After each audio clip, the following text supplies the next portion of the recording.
Isang pirasong papel. Yan lang ang halaga ng 3 taon kong pagtitiis. Habang hawak ko ang paborito niyang ulam, itinapon ni Renzo ang annulment papers sa mukha ko. Alis na basura, sigaw niya habang kayakap ang kabit niya. Hindi nila alam ako ang buhay ng kumpanya nila.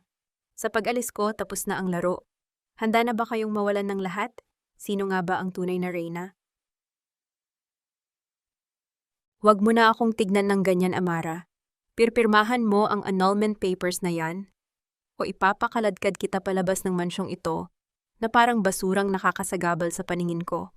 Ang tinig ni Renzo ay parang hapdi ng latigo na humiwa sa katahimikan ng malawak na sala. Walang bakas ng pag-aalinlangan, walang bahid ng awa. Ang mga matang dati ay tinitignan si Amara ng may paghanga ngayon ay puno na lamang ng matinding pagkasuklam. Sa mga sandaling iyon, ang mga kamay ni Amara ay nanginginig habang hawak ang isang karayom at pulang sinulid. Kasalukuyan niyang tinatahi ang butones ng paboritong polo ni Renzo, ang polong isusuot sana nito para sa kanilang 3 anibersaryo ng kasal bukas. Ang bawat tusok ng karayom ay simbolo ng kanyang 3 taong pananahimik ng kanyang paglunok sa lahat ng pang-aalipusta para lamang mapanatili ang dangal ng pamilyang Villanueva. Dahan-dahang ibinaba ni Amara ang polo sa kanyang kandungan. Ang marahas na tunog ng mga papel na bumagsak sa lamesang kristal ay naging hudyat ng kanyang tuluyang pagkabasag. Hindi siya makahinga. Ang bawat himaymay ng kanyang puso ay tila pinipitpit ng isang dambuhalang bigat. Renzo, anniversary natin bukas. Bulong ni Amara. Ang kanyang tinig ay halos hindi marinig, tila isang tuyong dahon na tinatangay ng hangin. Ito ang paborito mong polo, di ba? Sabi mo mas gusto mong ako ang nag-aayos ng mga gamit mo kaysa sa mga katulong. Isang matunog na tawa ang sumabog sa gilid ng silid. Doon ay nakatayo si Celestine, ang babaeng ilang buwan ng lantarang dinadala ni Renzo sa kanilang tahanan. Nakasuot ito ng isang mamahaling seda na pulang damit at sa kanyang leeg ay kuminang ang isang pamilyar na hiyas. Nanigas ang buong katawan ni Amara. Ang kwintas na iyon, ang huling alaala ng kanyang yumaong ina, ay nasa leeg na ngayon ng kabit ng kanyang asawa. Please, Amara, stop being so pathetic, pa. Pang-uyam ni Celestine habang hinahaplos ang kwintas. Look at yourself. You're just a glorified maid in this house. Isang mahirap na babaeng kinuha lang sa kalsada ni Renzo dahil sa awa. Do you really think you belong here in Forbes Park? You're just a stain in this family's reputation. Pumasok din sa eksena si Doña Pilar, ang biyenan ni Amara, na may dalang tasa ng tsaa. Ang kanyang mukha ay parang isang maskarang gawa sa bato malamig at walang puso. Tama ang naririnig mo, Amara. Huwag mo nang hintaying mawalan pa kami ng pasensya. Alam mo namang baog ka, hindi ba 3 taon, pero hindi mo nabigyan ng tagapagmana ang anak ko. You are useless to us. Isang pabigat na walang ambag kundi ang kumain at tumira ng libre. Ang bawat salita ni Doña Pilar ay parang mga karayom na ibinabaon sa bukas na sugat ni Amara. Gaslighting ito ang tanging wikang natutunan ng mga Villanueva sa loob ng 3 taon. Ginawa nilang kasalanan ang kanyang pagiging mapagbigay at ginawang kapintasan ang kanyang pagiging tahimik. Tumayo si Amara bagaman ang kanyang mga tuhod ay parang gawa sa jelly.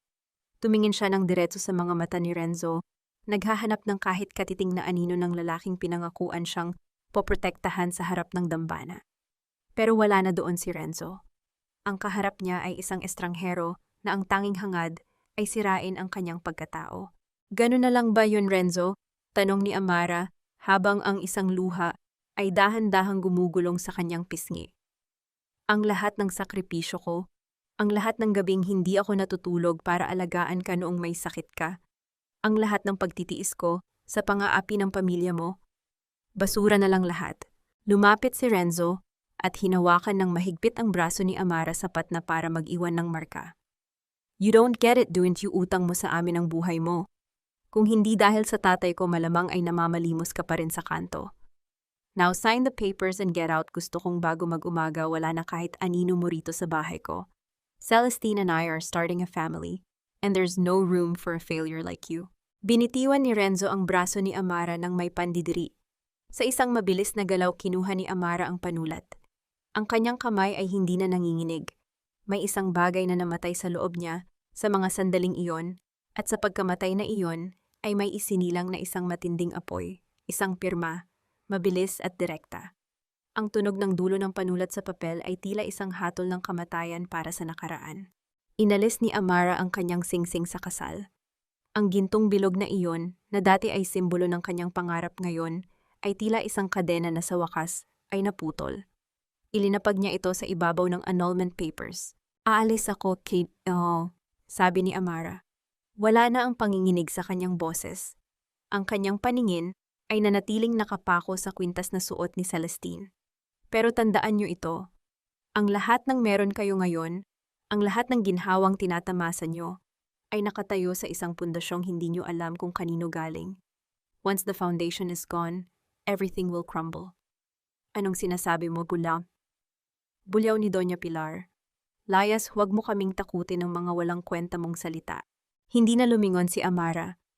Naglakad siya palabas ng sala, bitbit lamang ang isang maliit na bag na naglalaman ng kanyang mga luma at simpleng damit. Hindi niya kailangan ng kanilang pera. Hindi niya kailangan ng kanilang mansyon. Paglabas niya ng gate ang ulan, ay nagsimulang pumatak tila nakikiramay sa kanyang pighati. Ang bawat patak ng tubig sa kanyang balat ay tila naghuhugas sa 3 taong dumi na dumikit sa kanyang pagkatao.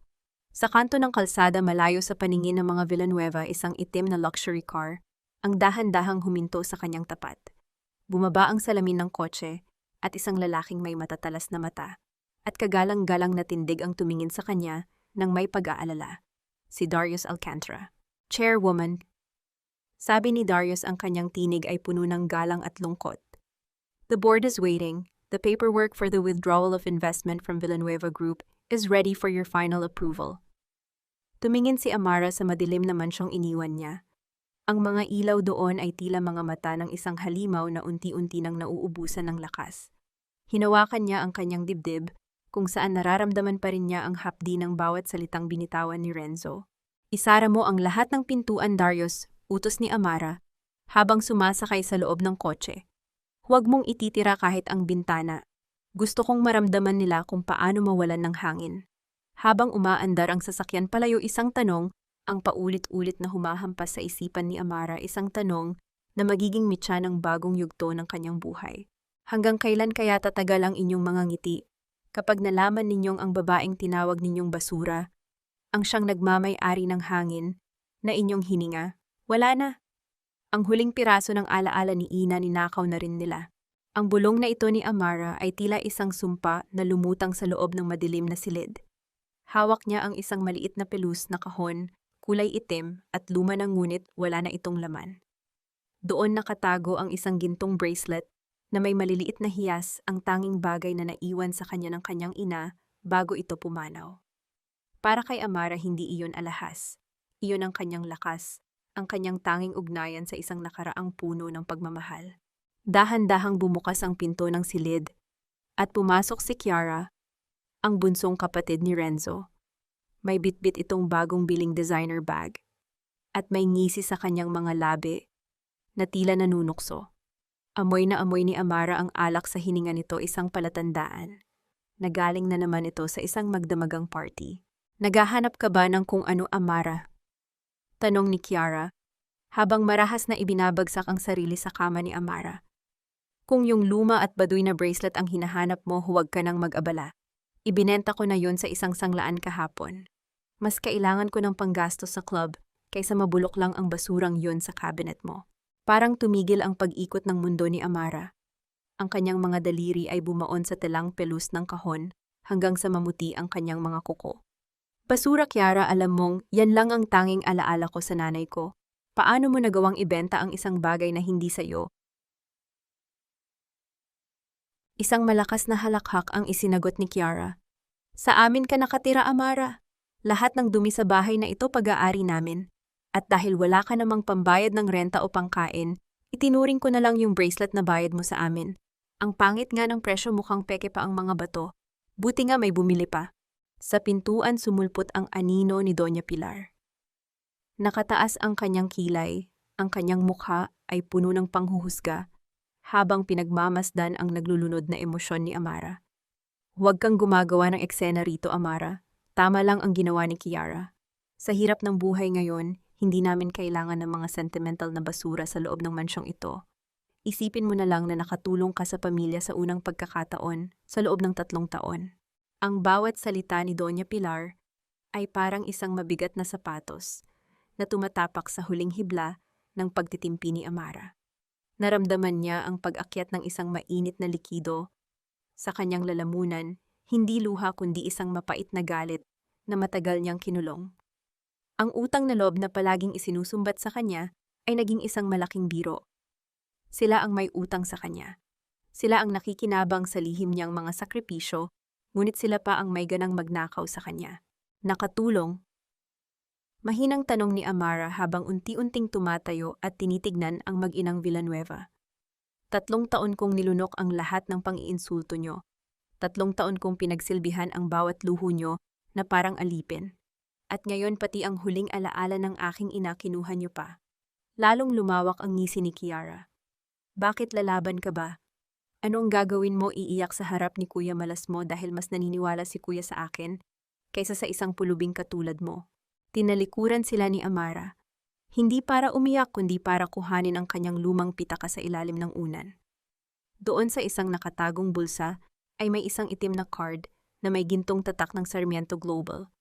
Ito ang susi sa lahat ng kanyang kapangyarihan. Ito ang card na kailanman ay hindi niya ginamit dahil gusto niyang mahalin siya ni Renzo sa kung sino siya at hindi sa kung ano ang meron siya. Pero tapos na ang panahong iyon. Diyan na kayo sa inyong mansyon na puno ng pagnanakaw, sabi ni Amara habang naglalakad palabas.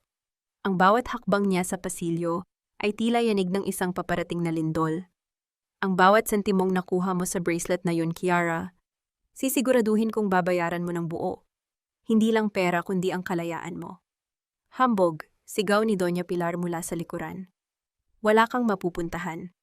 Babalik ka rin dito at magmamakaawa para sa tirang pagkain. Hindi sumagot si Amara. Pagbaba niya sa hagdan, nakita niya si Renzo na nakatayo sa lobby abala sa pag-aayos ng kanyang necktie para sa trabaho. Tumingin lang ito sa kanya nang mabilis puno ng pandidiri ang mga mata bago muling bumalik sa salamin. Aalis ka na ba? Siguraduhin mong hindi ka mag-iiwan ng kahit anong basura rito, malamig na sabi ni Renzo. Sandaling huminto si Amara sa tapat niya. Gusto niyang isampal sa mukha nito ang katotohanan. Gusto niyang sabihin na ang kumpanyang ipinagmamalaki nito ay humihinga na lamang dahil sa kanyang lihim na pondo. Pero pinigilan niya ang sarili. Mas masarap panoorin ang pagbagsak ng isang tao kapag hindi nila alam kung kailan darating ang impact. Renzo, tawag ni Amara. Lumingon si Renzo inis na inis. Ang bracelet ng nanay ko, sana ay sapat na ang halaga niyon para pambili ng kabaong ng pamilyang ito. Bago pa man makasagot si Renzo, mabilis nang lumabas si Amara sa pinto. Pagdating niya sa itim na sasakyan ni Darius, agad niyang inilabas ang kanyang telepono. Ang kanyang mga mata ay wala ng bahid ng luha, tanging ang lamig na lamang ng isang babaeng handang sunugin ang mundo para makuha ang katarungan. Darius, sabi ni Amara habang papasok sa sasakyan. I-cancel mo ang lahat ng lines of credit ng Villanueva Group at tawagan mo ang pinakamagaling na abogado sa bansa. I want a lifestyle check on Kiara Villanueva. Simulan niyo sa sanglaan sa kanto ng Forbes Park. Dahan-dahang hinawakan ni Amara ang itim na card sa kanyang kamay. Ang kinang nito sa ilalim ng madilim na langit ay tila isang babala. Ang akala niyo ay kinuha niyo ang lahat sa akin. Bulong ni Amara habang nakatingin sa kanyang reflection sa bintana. Pero hindi niyo alam ang ninakawan niyo ay ang tanging taong pumipigil sa inyong tuluyang pagbagsak. Habang papalayo ang sasakyan, naramdaman ni Amara ang pagbilis ng tibok ng kanyang puso. Ito na ang simula. Ang mabait na si Amara ay patay na kasama ng kanyang ninakaw na bracelet. Ang naglalakbay ngayon ay ang chairwoman ng Sarmiento Global, ang babaeng sisira sa lahat ng pangarap ng pamilyang tumuring sa kanya na basura. Ngunit sa kabila ng kanyang determinasyon, isang maliit na bahagi ng kanyang puso ang kumikirot pa rin. Ang bawat alaala ng 3 taon ay tila mga anino na sumasabay sa takbo ng sasakyan. Kaya ba niyang panindigan ang galit na ito hanggang sa huli? Mula sa araw na ito, ang bawat luha na pumatak sa aking mga mata ay babayaran ninyo ng bawat sentimong inyong tinatamasa. Ang bulong na ito ni Amara ay hindi isang pagsusumamo, kundi isang hatol.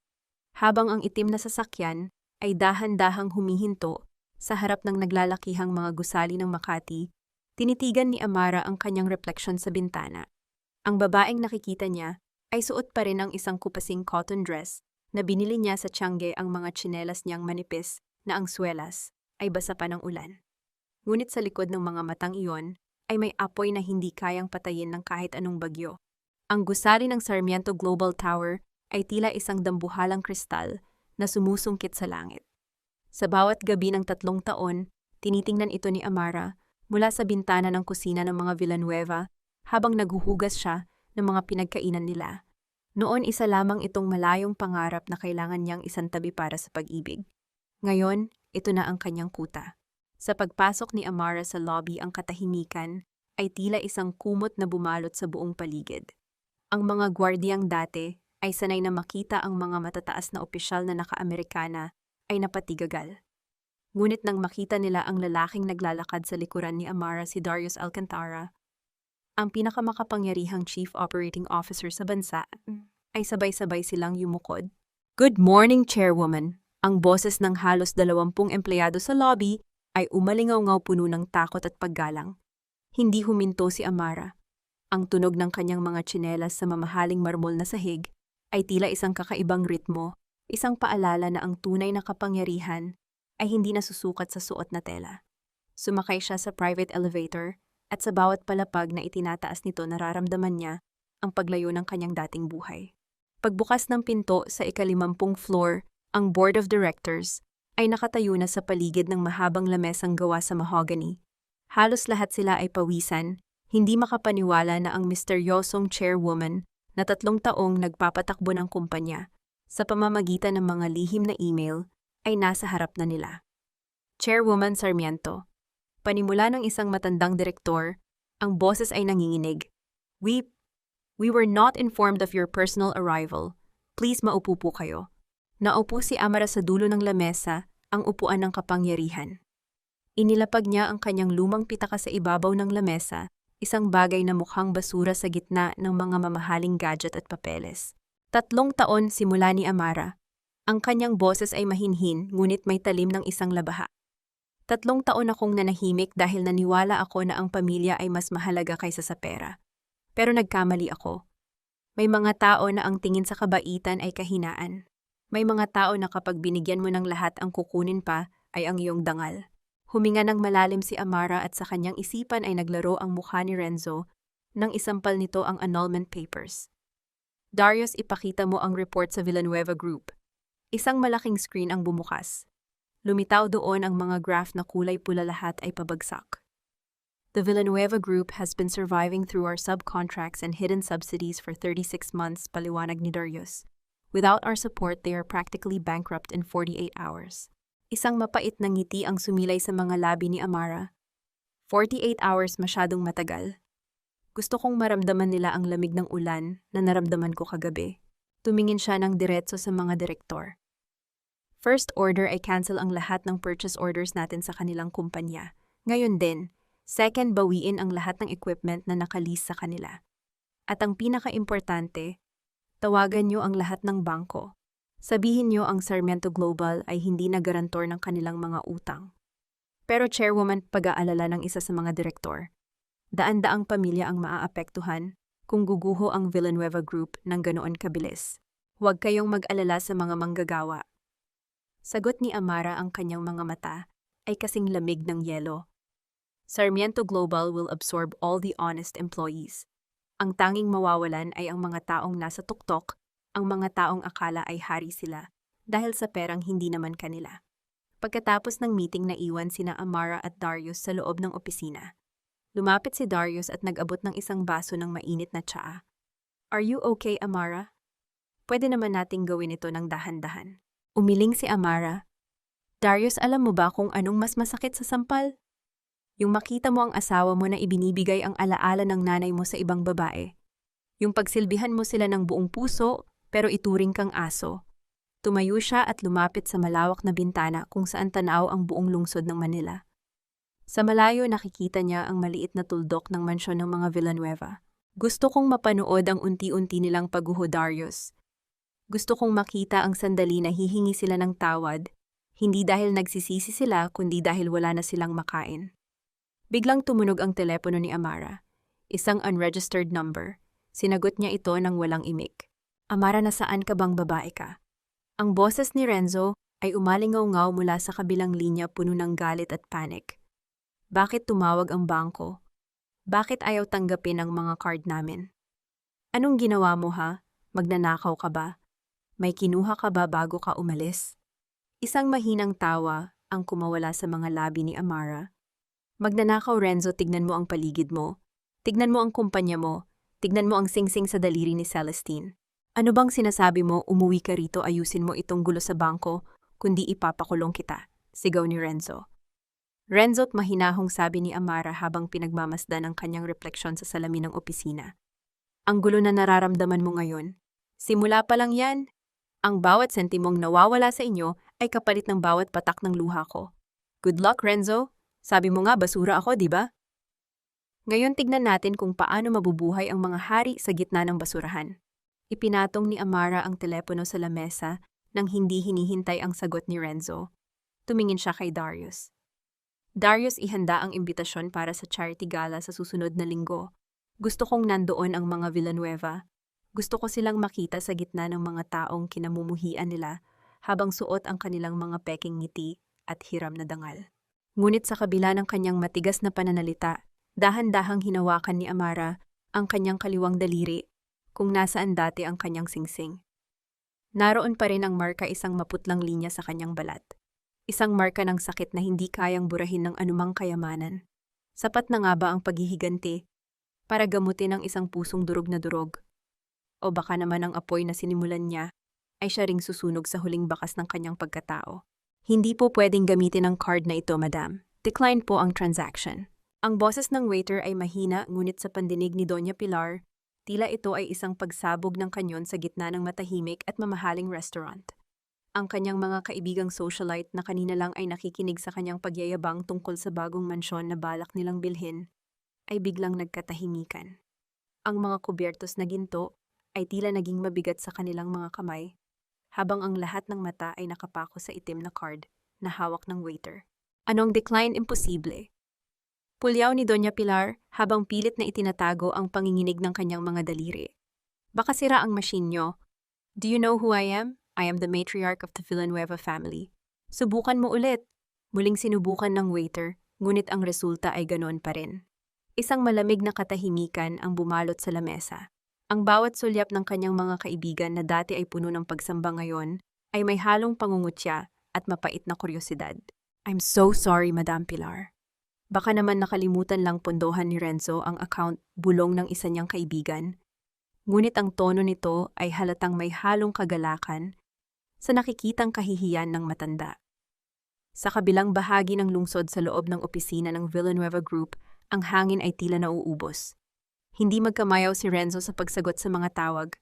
Ang bawat ring ng telepono ay tila isang dagok sa kanyang dibdib. What do you mean canceled ang contract? We have a signed agreement with Sarmiento Global. Sigaw ni Renzo sa kanyang secretary. Sir, tumawag po ang legal team nila. Wala na daw po tayong credit line. Lahat ng equipment na ipinahiram nila kukunin na po bukas ng umaga. At ang utang natin sa bangko, tinanggal na po ang Sarmiento bilang garantor. Bumagsak si Renzo sa kanyang swivel chair. Ang kanyang mamahaling kurbata ay tila isang bitag na sumasakal sa kanya. Sa kanyang isipan nag-flashback ang mukha ni Amara, ang tahimik at masunuring asawa na palaging naghihintay sa kanya na may dalang mainit na kape. Sa tuwing uuwi siyang pagod, naalala niya kung paano niya ito minaliit, kung paano niya ito tinawag na walang silbi. Hindi ito pwedeng mangyari, bulong ni Renzo. Amara, may kinalaman ka ba rito? Habang ang mundo ng mga Villanueva ay unti-unting gumuho, ang opisina ni Amara sa Sarmiento Global ay puno ng kapayapaan. Ang bango ng mga sariwang bulaklak ay humahalo sa amoy ng bagong timplang tsaa.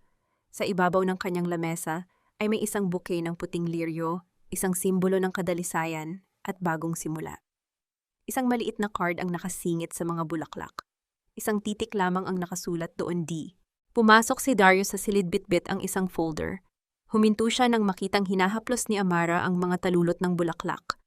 Ang kanyang mga mata na dati ay palaging seryoso ay lumambot nang makita ang maliit na ngiti sa mga labi ni Amara. Nagustuhan mo ba ang mga liryo? Tanong ni Darius. Ang kanyang boses ay tila isang mainit na yakap sa gitna ng malamig na aircon ng opisina. Salamat, Darius. Hindi ko na matandaan kung kailan ang huling beses na may nagbigay sa akin ng bulaklak na hindi galing sa sarili kong pera, sagot ni Amara habang ang kanyang mga daliri ay dahan-dahang dumidikit sa malambot na talulot. Isang maliit na kilos, isang simpleng bulaklak. Ngunit nagparamdam sa kanya na siya ay isang babaeng karapat-dapat alagaan at hindi lamang isang kasangkapan para sa kapakanan ng iba. Sa loob ng 3 taon, ang kanyang puso ay naging parang tuyong lupa. At ang atensyon ni Darius ay tila dahan-dahang ulan na bumubuhay sa kanyang pagkatao. Karapat-dapat ka sa higit pa sa mga bulaklak, Amara, sabi ni Darius.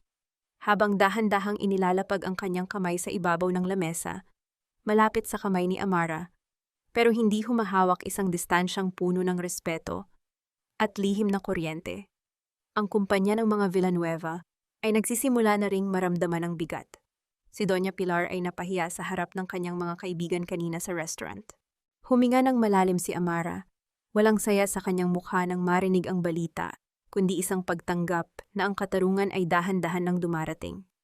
Ito ang pinili nila, Darius. Ibinigay ko sa kanila ang lahat, pati ang kaluluwa ko. Pero mas pinili nilang itapon ang lahat para sa isang sandali ng kapangyarihan. Biglang bumukas ang pinto ng opisina. Ang sekretary ni Amara ay hingal na hingal. Chairwoman, nandito po si Mr. Renzo Villanueva sa lobby. Nagwawala po siya. Gusto niya daw kayong makita. Sinasabi niyang magnanakaw daw kayo at kinuha niyo ang lahat sa kanila. Nagkatinginan sina Amara at Darius. Isang matalim na ngiti ang sumilay sa mga labi ni Darius, habang si Amara naman ay nanatiling kalmado. Papasukin mo siya, utos ni Amara. Gusto kong makita niya kung anong hitsura ng basura na itinapon niya kapag ito ay nakaupo na sa trono. Sigurado ka ba, Amara? Ang tanong ni Darius, ang kanyang boses ay puno ng pagprotekta. I can handle him for you. Hindi, Darius. Kailangan ko itong gawin. Kailangan niyang malaman na ang babaeng binaliwala niya ay ang siya ring babaeng may hawak ng kanyang tadhana. Habang umaakyat ang elevator, dala ang nag-aapoy sa galit na si Renzo, tinitigan ni Amara ang huling puting liryo. Kinuha niya ang isang talulot at dahan-dahang pinisil ito. Ang bawat segundong lumilipas ay tila isang mabigat na hakbang ng tadhana. Ang nakaraan at ang kasalukuyan ay magtatagpo sa silid na ito, ngunit ang tanong ay, handa na ba si Renzo na harapin ang katotohanan? O pipiliin pa rin niyang maging bulag sa gitna ng liwanag? Ang cliffhanger ay hindi ang kanyang pagdating, kundi ang lihim na hawak ni Darius tungkol sa isang nakaraan ni Renzo na maaaring magpabagsak sa kanya, hindi lang sa pera kundi sa harap ng batas. Hayaan niyo siyang mag-ingay sa labas. Huwag ninyong bubuksan ang pinto ng aking opisina. Ang tinig ni Amara ay kasing lamig ng hangin na nagmumula sa aircon ng silid. Nakatayo siya sa likod ng malawak na salamin, pinagmamasdan ang nagtataasang mga gusali ng Makati. Sa labas ng kanyang opisina, dinig na dinig ang boses ni Renzo na nagpupumilit pumasok, puno ng galit at pambabastos. Nasaan ang magnanakaw na yan? Alam kong nandito si Amara. Pinalayas ko lang kagabi, ngayon nagtatago na sa kumpanyang ito para sirain ang negosyo ko. Sigaw ni Renzo sa mga gwardya. Ang kanyang boses na dati ay pinakikinggan ni Amara, na parang musika ngayon, ay parang kalawang na sumisira sa kanyang pandinig. Nagkatinginan sina Darius at Amara. Isang hakbang lamang ang layo ni Darius, ngunit ang kanyang presensya ay tila isang matibay na pader na nagbibigay ng kalasag kay Amara. Hindi mo ba siya haharapin, Amara? Isang salita mo lang ipapakaladkad ko siya sa mga gwardya hanggang sa labas ng kalsada. Mahinang alok ni Darius. Umiling si Amara. Ang kanyang mga mata ay nanatiling nakapako sa malayo. Ang pinakamalaking parusa sa isang taong mapagmataas ay ang ipagkait sa kanya ang atensyong hinahanap niya. Akala niya ay nandito ako bilang isang hamak na empleyado. Hayaan mong kainin siya ng kanyang sariling kayabangan. Dadaan tayo sa private elevator. Gusto kong pumunta sa tahimik na lugar. Sa kabilang dako ng pintuan, patuloy ang pagwawala ni Renzo. Pilit niyang iwinawaksi ang mga kamay ng dalawang naglalakihang gwardya na nakahawak sa kanyang mga braso. Hindi niyo ba ako kilala? Ako si Renzo Villanueva, kliyente niyo kami. Gusto kong kausapin ang chairwoman ninyo ngayon din at ilabas niyo ang asawa kong nagtatago rito. Isang matandang executive na naglalakad sa pasilyo ang huminto at tumingin kay Renzo nang may halong awa at pandidiri. Mr. Villanueva, wala kaming empleyadong nagngangalang Amara rito. At ang aming chairwoman ay hindi tumatanggap ng mga taong walang appointment at walang modo. Escort him out, now. Ang marahas na pagkaladkad ng mga gwardya kay Renzo patungo sa elevator ay tila isang baligtad na salamin ng nangyari kagabi. Kagabi siya ang nagpalayas kay Amara sa gitna ng ulan. Ngayon siya ang itinatapon palabas na parang basurang walang halaga sa mismong lugar kung saan siya nagmamakaawa ng tulong. Malayo sa kaguluhang iyon, ang itim na sasakyan ni na Amara at Darius ay dahan-dahang pumarada sa isang tahimik at eksklusibong sementeryo. Ang hangin ay sariwa, may dalang amoy ng basang damo mula sa ulan ng nakaraang gabi. Naglakad si Amara patungo sa isang pamilyar na puntod. Ang lapida ay may nakaukit na pangalan ng kanyang ama. Lumuhod si Amara at dahan-dahang hinaplos ang malamig na marmol. Ang mga luhang buong araw niyang pinipigilan ay tuluyan ng umagos. Hindi ito luha ng kahinaan kundi luha ng isang anak na humihingi ng tawad. Patawad, Papa, Bam. Bulong ni Amara, ang kanyang boses ay pumipiyok sa bigat ng emosyon. Ipinangako ko sa iyo na aalagaan ko ang pamilyang tumulong sa atin noon. Ibinigay ko ang lahat. Nagpakumbaba ako, nagtiis ako, kinalimutan ko ang sarili ko. Pero Papa, ginawa nila akong hayop. Ninakaw nila ang dangal ko. Ninakaw nila ang huling alaala ni Mama. Hindi ko na kaya. Pinutol ko na ang ugnayan natin sa kanila. Sa likuran niya, nakatayo lamang si Darius, tahimik na nakikinig. Hindi siya nang himasok, hindi siya nagsalita upang diktahan ang nararamdaman ni Amara. Sa halip ng mapansin niyang nanginginig ang mga balikat ni Amara sa lamig ng hangin, hinubad niya ang kanyang makapal na suit jacket. Dahan-dahang inilapat ni Darius ang jacket sa mga balikat ni Amara. Ang init ng tela na may halong pamilyar na amoy ng mamahaling pabango at kape ay nagbigay ng kakaibang ginhawa. Ito ang kaibahan ni Darius kay Renzo. Si Renzo ay palaging kumukuha ng oras ng lakas ng pasensya. Ngunit si Darius palaging nagbibigay, palaging nagpoprotekta ng walang hinihinging kapalit. Ang pagpaparaya ay may hangganan, Amara. Malambing. Nasabi ni Darius habang nanatiling nakatayo sa kanyang tabi. Hindi kasalanan ang piliin ng sarili kapag inubos na ng iba ang pagkatao mo. Nakikita ng tatay mo ang lahat. At alam kong mas ipinagmamalaki niya ang babaeng nakatayo ngayon kaysa sa babaeng nagpapaalipin sa maling pamilya. Tumingala si Amara kay Darius.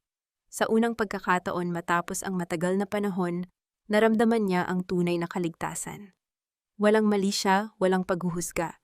Ang simpleng pagyakap ng jacket sa kanyang balikat ay sapat na upang maramdaman niyang hindi siya nag-iisa. Ngunit ang tahimik at sagradong sandaling iyon ay nasaksihan ng isang pares ng mga matang nag-aapoy sa matinding galit. Mula sa kalsada sa labas ng sementeryo, nakaparada ang sasakyan ni Renzo. Galing siya sa gusali ng Sarmiento Global, naguguluhan na pahiya at hindi malaman kung saan maghahanap ng solusyon. Napadaan siya roon nang makita niya ang isang pamilyar na bulto ng babae. Hinawakan ni Renzo ang manibela hanggang sa mamuti ang kanyang mga buko. Nakita niya kung paano inilagay ng isang matangkad at mukhang mayamang lalaki ang jacket nito sa balikat ni Amara. Nakita niya ang paraan ng pagtingin ng lalaki sa kanyang asawa, isang tingin na puno ng paghanga na matagal na niyang ipinagkait kay Amara. Ang utak ni Renzo na laso ng sariling kayabangan at kawalang hiyaan ay gumawa ng isang baluktot na konklusyon. Kaya pala nanggigigil na bulong ni Renzo sa loob ng sasakyan. Kaya pala ang lakas ng loob mong umalis kagabi. Kaya pala nagawa mong nakawin ang pera ng kumpanya ko dahil may nahanap ka ng mayamang kabit na magpupondo sa iyo. Basura ka talaga, Amara. Tignan natin kung hanggang saan ang mararating ng paglalandi mong yan kapag kinasuhan kita ng pagnanakaw at pangangalunya. Sa halip na makonsensya sa kanyang sariling pagtataksil kay Celestine, ang nakita ni Renzo ay isang banta sa kanyang pagkalalaki. Hindi niya matanggap na ang babaeng itinuring niyang walang kwenta ay nakatagpo ng isang lalaking malayo ang narating kaysa sa kanya. Umatras ang sasakyan ni Renzo at mabilis na humarurot palayo. Sa kanyang isip nagsisimula na ang isang maruming plano upang bawiin ang ninakaw sa kanya. Hindi batid na ang mismong paghukay niya ng patibong para kay Amara ay ang paghuhukay rin niya ng sariling libingan. Hindi ninyo pwedeng gawin ito. Amin ang bahay na ito. Amin ang lahat ng narito. Ang tili ni Doña Pilar ay umalingaw-ngaw sa malawak na pasilyo ng mansyon ng mga Villanueva. Ngunit ang mga lalaking naka-uniforme na may dalang mga dokumento ay hindi man lamang natinag. Sila ay mga sheriff at sa likod nila ay ang mga tauhan ng bangko na dahan-dahang naglalagay ng mga pulang sticker sa bawat kagamitan mula sa malaking kristal na chandelier hanggang sa mga antigong upuan na gawa sa Nara. Isang matunog na pagkabasag ng florera ang narinig ng madaling maitulak ni Kiara, ang isa sa mga tauhan, ngunit ang tanging tugon ng mga ito ay ang dahan-dahang pagtatala ng pinsala sa kanilang hawak na clipboard. Ang lahat ng karangyaan na ipinagyayabang ni Doña Pilar ay tila mga anino na unti-unting nilalamon ng paparating na gabi. Doon sa sulok nakatayo si Renzo. Ang kanyang buhok ay gulo-gulo, ang kanyang polo ay may mantsa ng kape, at ang kanyang mga mata ay nanlilisik sa galit at takot. Hawak niya ang isang sulat mula sa korte, isang notice of eviction. Matumahimik ka na muna. Bulyaw ni Renzo, ang kanyang boses ay puno ng desperasyon. Hindi mo ba naiintindihan? Ang lahat ng accounts natin naka-freeze. Ang kumpanya wala ng pondo. At ang lahat ng ito ay dahil sa babaeng yan. Dahil kay Amara, sigaw ni Doña Pilar, habang pilit na inaayos ang kanyang gusot na alahas. Nasaan ang utang na loob ng babaeng yan? Inampun natin siya. Pinatira natin siya rito sa kabila ng pagiging pulubi niya. At ito ang isasagot niya sa atin. Ang nakawan tayo at sirain ang pangalan natin para lang sa bago niyang lalaki. Mom, I saw her. Sabi ni Renzo habang ang kanyang panga ay nagngangalit. Nandoon siya sa sementeryo kasama ang isang lalaking naka-luxury car. Doon na pupunta ang pera natin. Maginagastos niya ang pera ng kumpanya para sustentuhan ang marangyang buhay niya kasama ang kabit niya. Ang gaslighting ni Doña Pilar ay tila isang apoy na lalong nagpaalab sa galit ni Renzo. Totoo ang sinasabi mo, anak. Isang taksil ang babaeng yan. Ginamit niya ang kabaitan mo para pasukin ang loob ng kumpanya at doon maghasik ng lagim. Pero hindi tayo papayag, Renzo. Kailangan mong bawiin ang atin. May utang na loob siya sa atin. At kailangan nating singilin yun hanggang sa huling sentimo. Sa kabilang panig ng lungsod sa loob ng isang pribadong silid sa Sarmiento Global, pinapanood ni Amara ang bawat galaw sa loob ng mansyon sa pamamagitan ng mga security camera na dati niyang ipinalagay para sa proteksyon ng pamilya. Nakita niya ang bawat luha ni Doña Pilar, ang bawat pagwawala ni Kiara, at ang nag-aapoy na puot sa mukha ni Renzo. Hindi sila nagbabago, bulong ni Amara. Kahit wala na silang tinatayuan, ang tingin pa rin nila ay sila ang biktima. Ang tingin pa rin nila ako ang may utang sa kanila. Darius walked toward her, holding a tablet, showing the latest financial figures. Amara, the legal team of Villanueva Group is filing a case of estafa against you. They are claiming that you manipulated the funds before you left. Renzo is desperate. He thinks he can still win this by playing the victim. Isang mahinang tawa ang kumawala kay Amara. Estafa, sige, hayaan mo silang magdemanda. Hayaan mong buksan ng korte ang lahat ng records ng kumpanya nila. Doon nila malalaman na sa loob ng 3 taon, wala silang kinita. Ang lahat ng perang winawaldas nila ay galing sa sarili kong bulsa na ipinapasok ko bilang operational profit. Para lang hindi mapahiya si Renzo. Amara, may appointment si Renzo sa chairman ng Sarmiento Global Tower bukas ng umaga. Sabi ni Darius, ang kanyang tinig ay puno ng babala. Hindi niya alam na ikaw ang kakausapin niya. He thinks he's meeting an old business tycoon who will save his company out of pity. Tumayo si Amara, ang kanyang tindig ay tuwid at puno ng awtoridad. Pabayaan mo siyang pumunta, Darius. Hayaan nating maniwala siya sa kanyang sariling kasinungalingan hanggang sa huling sandali. Gusto kong makita kung paano niya gagamitin ang kanyang charm para makuha ang gusto niya bago ko tuluyang basagin ang kanyang mundo. Kinabukasan pumasok si Renzo sa lobby ng Sarmiento Global. Suot niya ang kanyang pinakamahal na suit, ang suit na binili ni Amara para sa kanya noong nakaraang kaarawan niya. Nag-ayos siya ng buhok sa harap ng salamin ng elevator, pilit na ibinabalik ang anyo ng isang matagumpay na negosyante. Good morning, I have an appointment with the chairman, and sabi ni Renzo sa secretary na nasa 50 floor. Ang kanyang boses ay puno ng hiram na kumpiyansa. Tell him it's Renzo Villanueva. We had a long-standing partnership with this firm. The chairman is waiting for you, Mr. Villanueva. Please enter the boardroom, sagot ng secretary ng may mahiwagang ngiti. Pagpasok ni Renzo sa boardroom, ang silid ay madilim, tanging ang liwanag mula sa malaking bintana ang nagsisilbing ilaw. Isang malaking upuan ang nakatalikod sa kanya. Sir, thank you for seeing me, Patha. Panimula ni Renzo habang naglalakad palapit sa lamesa. Alam kong may kaunting misunderstanding ang kumpanya namin at ang inyong firm nitong mga nakaraang araw. Pero narito ako para ayusin ito. Ang asawa ko. Ang ex-wife ko pala si Amara, siya ang may kasalanan ng lahat. Ginamit niya ang pangalan ng Villanueva para manipulahin ang inyong mga kontrata. Pero huwag kayong mag-alala, kinasuhan na namin siya. I'm here to rebuild our bridge. Nanatiling tahimik ang taong nasa upuan. Ramdam ni Renzo ang kakaibang kaba na gumagapang sa kanyang batok. Bakit parang pamilyar ang bango ng silid? Bakit parang tumitigil ang kanyang paghinga sa bawat segundong lumilipas? Sir, are you listening? Tanong ni Renzo, ang kanyang boses ay nagsisimulang manginig. I am offering a 20% stake in my company if you reinstate our credit lines today. We are family-oriented people, sir. We value loyalty and utang na loob. Dahan-dahang umikot ang upuan. Ang liwanag mula sa bintana ay tumama sa mukha ng taong nakaupo doon. Ang mga mata ni Renzo ay halos lumuwa sa kanyang mukha. Ang kanyang mga tuhod ay nanghina at muntik na siyang mapaupo sa sahig. Doon sa gitna ng kapangyarihan, nakaupo si Amara. Wala na ang kupasing damit, wala na ang maamong mukha ng isang sunod-sunurang asawa. Ang kaharap niya ay isang babaeng suot, ang isang itim na silk suit, ang buhok ay maayos na nakapusod, at ang mga labi ay may bakas ng isang mapanganib na ngiti. Renzo, sabi ni Amara, ang kanyang boses ay kasing talim ng isang punyal. Nabanggit mo ang tungkol sa utang na loob. Gusto kong malaman. Sa tingin mo ba sapat na ang 20% ng isang kumpaniyang wala nang laman para bayaran ang 3 taon ng buhay ko na ninakaw mo? Amara, anong ginagawa mo rito? Bakit ka nakaupo dyan? Nasaan ang chairman?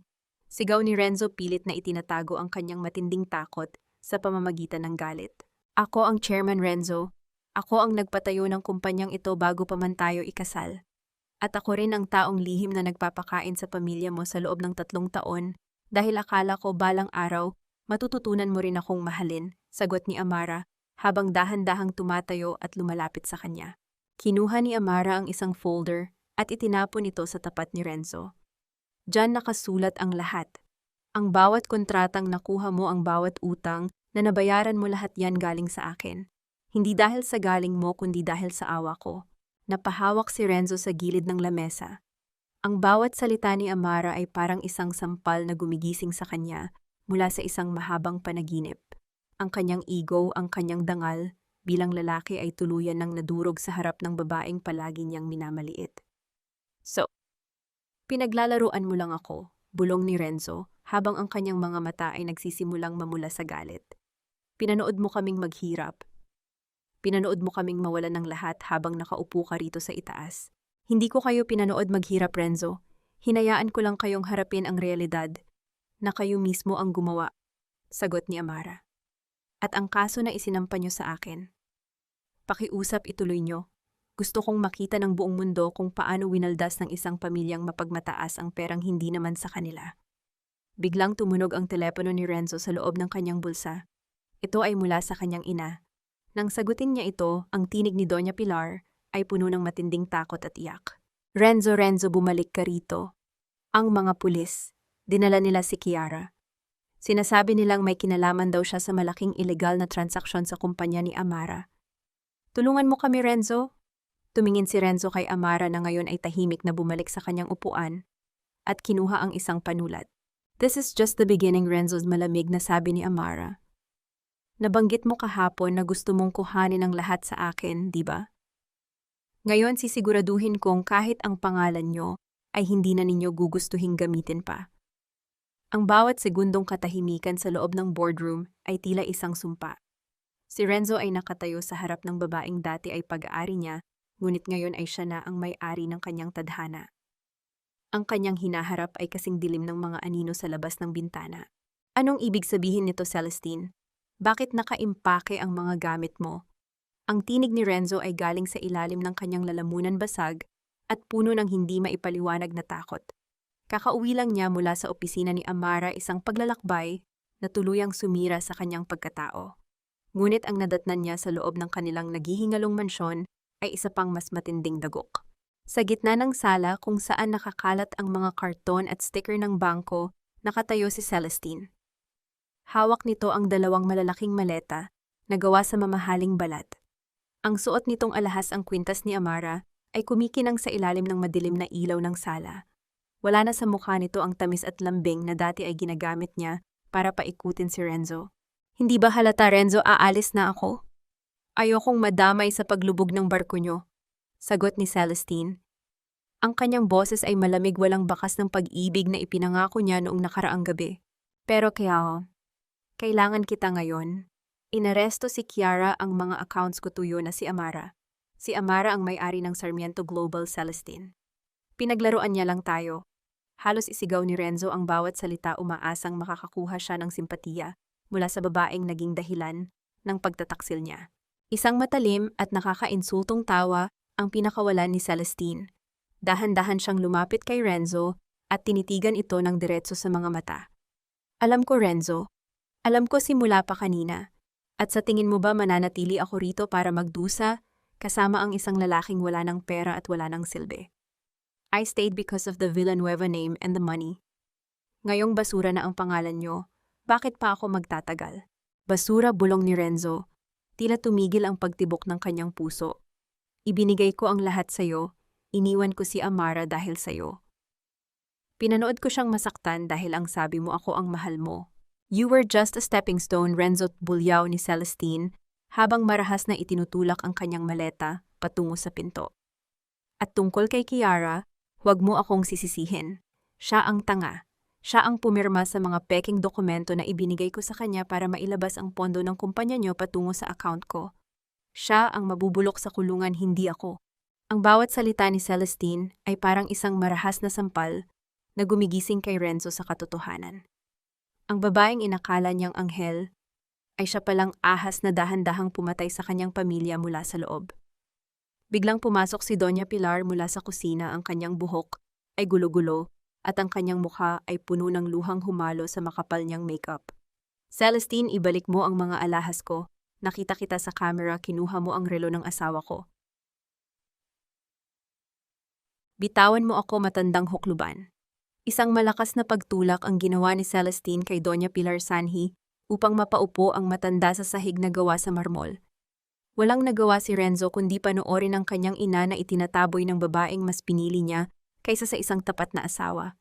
Habang nagaganap ang kaguluhang ito, malayo sa mansion si Amara ay nakaupo sa loob ng kanyang itim na sasakyan na nakaparada sa tapat ng gusali. Hawak niya ang kanyang tablet, pinapanood ang live feed mula sa mga nakatagong kamera na hindi pa nadidiskubre ng mga Villanueva. Naramdaman ni Amara ang paghawak ni Darius sa kanyang balat, isang marahang pisil sa kanyang balikat na tila nagsasabing, andito lang ako. Nasasaktan ka pa ba kapag nakikita mo silang nag-aaway, Amara? Mahinahong tanong ni Darius. Huminga ng malalim si Amara. Pinanood niya ang sandali kung saan tuluyang lumabas si Celestine ng pinto, iniwan si Renzo na nakaluhod sa tabi ng kanyang ina na umiiyak. Ang katahimikan sa loob ng sasakyan ay tila isang banal na espasyo kumpara sa kaguluhan sa screen. Hindi na sakit ang nararamdaman ko, Darius. Sagot ni Amara, ang kanyang boses ay puno ng kapayapaan na matagal na niyang hinanap. Kundi paglaya, nakikita ko na ngayon ang tunay na kulay ng mga taong minahal ko. Ang sakit ay nagmula sa kasinungalingan, pero ang katotohanan ang nagpapagaling sa akin.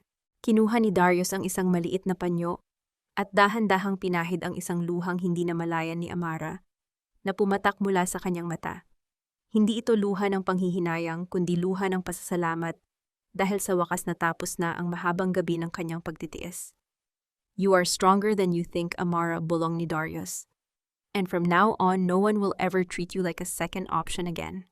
Tumingin muli si Amara sa screen. Nakita niya si Renzo na sinusubukang tawagan siya. Ang pangalan niya ay paulit-ulit na lumilitaw sa screen ng kanyang sariling telepono na nakapatay. Darius, i-forward mo ang lahat ng ebidensya laban kay Celestine sa mga pulis, utos ni Amara. Hindi lang si Kiara ang dapat magdusa. Gusto kong makita ni Renzo na ang babaeng ipinalit niya sa akin ang siyang tuluyang hihila sa kanya sa impyerno. Habang umaandar ang sasakyan ni na Amara at Darius palayo sa anino ng mansyon, isang misteryosong tawag ang natanggap ni Darius. Pagkababa niya ng telepono, ang kanyang mukha ay naging seryoso. Amara, we have a problem, sabi ni Darius. Nakataka si Celestine bago pa makarating ang mga pulis sa airport. At may dala siyang isang folder na hindi dapat lumabas ang original na titulo ng Sarmiento Global na may pirma ng tatay mo. Kung makuha niya ang pabor ng mga kaaway ng pamilya mo, maaari niyang bawiin ang kumpanya. Nanigas si Amara sa kanyang upuan. Akala niya ay tapos na ang laban ngunit tila ang ahas ay may isa pang huling kagat na nakatago. Ang gabi ay tila lalong dumidilim at ang kalsada sa harap nila ay puno ng mga hindi inaasahang liko. Ang tanong ngayon, sino ang tunay na may hawak ng alas sa larong ito ng pag-ibig at paghihiganti? Masarap ba ang kinakain mo, Renzo? Kasing sarap ba yan ng luto ng asawang itinapon mo? Ang tanong ni Doña Pilar ay hindi naghahanap ng sagot, kundi isa lamang itong pagtangis na humahalo sa amoy ng malansang sardinas sa loob ng madilim na kusina. Wala nang kuryente sa loob ng mansyon. Ang tanging nagbibigay ng liwanag ay ang isang maliit na kandila na dahan-dahang nauubos. Ang natutunaw na talo nito ay tila mga luhang pumapatak sa ibabaw ng lamesang gawa sa marmol na ngayoy puno na ng alikabok. Hawak ni Renzo ang isang plastik na kutsara. Tinitigan niya ang pulang sarsa ng delata at sa bawat subo niya nararamdaman niya ang gasgas sa kanyang lalamunan. Ito ang kanyang huling hapunan sa bahay na minsan ay naging simbolo ng kanyang kapangyarihan. Biglang pumasok sa kanyang alaala ang amoy ng bagong lutong sinigang na hipon ni Amara. Naalala niya kung paano ito naghahanda ng mesa nang may kasamang sariwang bulaklak at mainit na kanin. Noong mga panahong iyon, palagi niyang nirereklamo ang bawat maliit na pagkukulang, ang sobrang asim ng sabaw, ang kulang na alat, o ang pagiging masyadong simple ng pagkain. Ngayon sa gitna ng katahimikan at gutom, handa niyang ibigay ang lahat para lamang malasahan muli ang kahit isang patak ng sabaw na niluto ng mga kamay ni Amara. Tumigil ka na mahinang sabi ni Renzo. Ang kanyang boses ay tuyot tila isang lupang hindi nadilig ng matagal na panahon. Wala na tayong magagawa. Bukas na ang huling araw natin dito. Ang lahat ng gamit natin kukunin na ng mga sheriff sa umaga. Hindi ako papayag. Isang marahas na paghampas sa lamesa ang ginawa ni Doña Pilar Sanhi. Upang mabuwal ang kandila at muntik nang magliyab ang mga lumang dyaryo. Ibinenta ko na ang huling pares ng aking hikaw kanina sa sanglaan. Pero ang sabi ng lalaki, peke raw ang mga bato. Peke, Renzo, ninakawan tayo ni Celestine. Pinalitan niya ang mga tunay na alahas ko ng mga plastik. Napahawak si Renzo sa kanyang sentido. Ang bawat salita ng kanyang ina ay tila isang martilyo na pumupukpok sa kanyang sirang ego. Ang sakit ay hindi lamang nanggagaling sa gutom, kundi sa katotohanang sila ang naging arkitekto ng sarili nilang impyerno. Mas pinili nilang maniwala sa kinangning plastik kaysa sa tibay ng tunay na ginto na nasa tabi lang nila noon. Si Kiara, kamusta ang kapatid mo sa kulungan? Tanong ni Doña Pilar. Ang kanyang boses ay naging isang mahinang hikbi. Umiiyak siya, ma. Sinasabi niyang hindi niya raw kaya ang lamig ng semento. Pero wala tayong pampiyansa. Ang kumpanyang Sarmiento, si Amara, hindi siya tumitigil. Bawat butas ng ating buhay hinahanapan niya ng paraan para maisampa ang kaso. Sagot ni Renzo habang dahan-dahang ibinibitaw ang plastik na kutsara. Nawala na siya ng ganang kumain. Ang bawat subo ay tila paalala ng kanyang pagkatalo. Ang katahimikan sa loob ng mansyon ay tila naging isang dambuhalang nilalang na sumasakal sa kanila. Ang tunog ng mga kuliglig sa labas ay naging nakakabaliw na musika. Ngunit sa gitna ng kadilimang iyon, isang malakas na pagkatok sa malaking pinto ng mansyon ang bumasag sa katahimikan. Nagkatinginan ang mag-ina. Sa bawat tibok ng puso ni Renzo, nararamdaman niya ang kaba. Sino ang bibisita sa kanila sa ganitong oras? Isang maniningil ng utang o baka naman ang mga pulis para kunin din siya. Dahan-dahang naglakad si Renzo patungo sa pintuan. Sa bawat hakbang niya sa madilim na pasilyo, nararamdaman niya ang lamig ng sahig na dati ay palaging pinapakintab ni Amara. Binuksan niya ang pinto at ang liwanag mula sa labas ay pansamantalang bumulag sa kanya. Isang lalaking naka-uniforme ng courier ang nakatayo roon. May hawak itong isang itim na sobre na may gintong tatak ng Sarmiento Global para kay Mr. Renzo Villanueva at Doña Pilar Villanueva. Sabi ng courier ng walang emosyon. Iniabot nito ang sobre at agad ding umalis ang tunog ng makina ng kanyang motor ay dahan-dahang nawala sa malayo. Nanginginig ang mga kamay ni Renzo habang binubuksan ang sobre. Sa loob ay may isang matigas na card mabango at elegante. Isang imbitasyon pulong. Bulong ni Renzo. Ang Grand Gala of Sarmiento Global, isang gabi ng pagdiriwang para sa tagumpay ng kumpanya at ang paglulunsad ng bagong pundasyon. Pumunta si Doña Pilar sa tabi niya pilit na binabasa ang nakasulat sa ilalim ng liwanag ng buwan. Bakit tayo iniimbitahan ni Amara? Gusto ba niya tayong ipahiya sa harap ng lahat ng mga negosyante sa bansa? O baka naman gusto niya tayong kausapin. Isang maliit na kislap ng pag-asa ang lumitaw sa mga mata ni Renzo, isang desperadong pag-asa ng isang taong nalulunod. Baka ito na ang pagkakataon para humingi tayo ng tawad, ma. Baka kapag nakita niya tayong ganito maawa siya. Mahal ako ni Amara, alam ko yun. 3 taon siyang nagtiis, hindi pwedeng bigla na lang mawala yun. Tumingin si Renzo sa madilim na sala ng mansyon. Sa kanyang isip nakikita niya ang sarili na nakasuot ng maayos na suit, nakikipag-usap kay Amara sa gitna ng mga mamahaling ilaw ng gala. Naniniwala siya na ang kanyang charm ay sapat na para palambutin muli ang puso ng babaeng tinawag niyang basura. Ngunit hindi alam ni Renzo ang imbitasyong iyon ay hindi isang pintuan patungo sa kapatawaran. Ito ay ang huling hakbang sa isang detalyadong plano ni Amara upang tuluyang selyuhan ang kanilang kapalaran. Habang hinahawakan ni Renzo ang imbitasyon, isang maliit na piraso ng papel ang nahulog mula sa loob ng sobre. Isang sulat kamay na mensahe ang nakasulat doon sa wikang Tagalog. Ang bawat titik ay tila isang malamig na bulong mula sa libingan. Ang bawat hiram na sandali ay may katumbas na kabayaran. See you at the gala, Renzo. Ihanda mo ang iyong huling sayaw. Naramdaman ni Renzo ang pagtayo ng kanyang mga balahibo. Ang imbitasyon ay tila naging mainit sa kanyang kamay, isang apoy na nagbabantang tupukin ang huling pag-asa na kanyang pinanghahawakan. Ano ang nakahanda para sa kanila sa gabing iyon?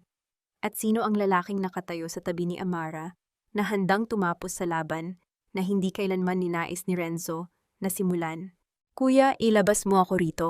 Hindi ko kaya ang amoy ng lugar na ito. May mga ipis, kuya, at ang mga kasama ko rito tinatawanan nila ang suot kong damit. Ang tili ni Kiara ay naging isang mahinang hagulgol habang nakakapit ang kanyang mga kamay sa malamig at kinakalawang na rehas ng selda. Ang kanyang mamahaling seda na damit na madalas niyang ipagmalaki sa kanyang mga social media posts, ngayon ay lukot-lukot na at may mantsa ng alikabok at pawis. Ang kanyang maayos na ayos ng buhok ay nagmura na tila isang pugad ng ibon na winasak ng bagyo. Nakatayo si Renzo sa labas ng rehas, ang kanyang mga kamay ay nakapasok sa bulsa ng kanyang kupasing pantalon. Wala siyang magawa. Ang bawat patak ng luha ng kanyang kapatid ay tila isang butil ng asin na ibinubudbud sa kanyang sariling sugat. Kiara, sinusubukan ko, pero ayaw tanggapin ang piyansa, mahinang sabi ni Renzo. Ang kasong isinampa ni Amara, hindi lang ito simpleng estafa, cyber fraud at qualified theft ang nakasulat sa dokumento. At ang lahat ng ebidensya itinuro ka ni Celestine. Si Celestine. Nanlaki ang mga mata ni Kiara, ang kanyang maskara ay humalo na sa kanyang mga luha na nagmukhang madilim na guhit sa kanyang mukha. Pero siya ang nagsabi sa akin na pirmahan ang mga papeles na yon, sabi niya para yun sa bagong investment natin. Sabi niya, hindi malalaman ni Amara dahil tanga ang babaeng yun. Tayong dalawa ang tanga, Kiara, sagot ni Renzo, habang dahan-dahang isinasandal ang kanyang noo sa malamig na rehas. Hinayaan nating paikutin tayo ng isang ahas, dahil lang sa panandaliang kinang ng pera. Isang tunog ng mga sapatos na may mataas na takong ang umalingaw-ngaw sa tahimik na pasilyo ng presinto. Ang bawat hakbang ay tila isang mabigat na ritmo ng tadhana. Ang mga pulis na kanina ay abala sa kanilang mga papeles, ay biglang tumayo at nagbigay-pugay. Pumasok si Amara. Nakasuot siya ng isang asul na business suit, ang kanyang tindig ay puno ng awtoridad na tila hindi kailanman nakatikim ng hirap. Sa likod niya ay si Darius bitbit ang isang leather na folder. Nang makita ni Kiara si Amara, biglang nagbago ang kanyang anyo. Mula sa pagiging biktima, bumalik ang kanyang pagiging mapagmataas. Amara, ay withdraw mo ang kaso. Hayop ka, pinakain ka namin sa loob ng 3 taon. Ito ba ang ganti mo sa pamilya ko? Ipakukulong mo ako dahil lang sa pera. Huminto si Amara sa tapat ng selda. Tinitigan niya si Kiara ng walang galit, kundi may halong matinding awa, ang uri ng awa na ibinibigay sa isang nilalang na hindi alam kung gaano na siya kababa. Hindi kita ipinapulong dahil sa pera, Kiara. Mahinahong sabi ni Amara. Ang kanyang boses ay kalmado ngunit bawat salita ay may bigat ng 1,000 kilo. Ipinakulong kita dahil sa bracelet ni Mama. Ipinakulong kita dahil sa bawat gabi na kinuha mo ang pagkain sa lamesa para lang may panggastos ka sa club habang ako ang nagluluto at naglilinis. Ipinakulong kita dahil kailangan mong matutunan na ang bawat shopping bag na dinala mo sa mansyon ay may katumbas na buhay na sinira mo. Pera lang yon, babayaran kita kapag nakalabas ako rito. Sigaw ni Kiara habang hinahampas ang rehas. Wala ka ng pambayad, Kiara. Singit ni Darius habang binubuksan ang folder. Lahat ng ari-arian mo pati ang mga mamahaling bag at sapatos na binili mo gamit ang ninakaw na pondo ay kinuha na ng gobyerno. At ang huling balita, si Celestine ay tuluyan ng nakalabas ng bansa, dala ang huling pera na natitira sa inyo. Napaupo si Kiara sa malamig na semento. Ang katotohanan ay tila isang dambuhalang alon na tuluyang lumunod sa kanya. Ang kanyang pangarap na buhay prinsesa ay natapos sa isang maruming selda kasama ang amoy ng ihi at kawalang pag-asa. Lumapit si Amara kay Renzo na hanggang ngayon ay hindi makatingin sa kanya ng diretso. Nangyari ng dahan-dahang ilabas ni Amara ang isang maliit na plastic na supot mula sa kanyang bag. Sa loob niyon ay ang bracelet ng kanyang ina, ang gintong alaala, na akala niya ay tuluyan ng nawala. Nakuha ko ito sa sanglaan kanina, Renzo, bulong ni Amara. Alam mo ba kung magkano ang kinuha ni Kiara para rito? 50,000 piso. 50,000 para sa huling hininga ng nanay ko. Amara, part. Patawad, sambit ni Renzo, ang kanyang boses ay tila isang pakiusap mula sa hukay. Hindi sapat ang patawad para ibalik ang oras, Renzo, sagot ni Amara habang mahigpit na hinahawakan ang bracelet sa loob ng kanyang palad. See you at the gala. Huwag mong kakalimutang isuot ang iyong pinakamagandang mukha dahil bukas ang huling araw na maririnig ng mundo ang pangalang Villanueva na may kasamang respeto. Tinalikuran na sila ni Amara at Darius. Habang naglalakad sila palabas ng presinto, ang tunog ng pag-iyak ni Kiara ay dahan-dahang humina na palitan ng tunog ng mabibigat na sapatos ng mga gwardya. Darius, ang tawag ni Amara habang papasok sa sasakyan. Sigurado ka bang nakuha ni Celestine ang orihinal na titulo ng Sarmiento Global? Yun ang sabi ng intel natin, Amara. Sagot ni Darius, ang kanyang mukha ay puno ng pag-aalala. Kung makikipag-alyansa siya sa karibal nating kumpanya, maaari nating mawala ang control sa board bago pa matapos ang gala.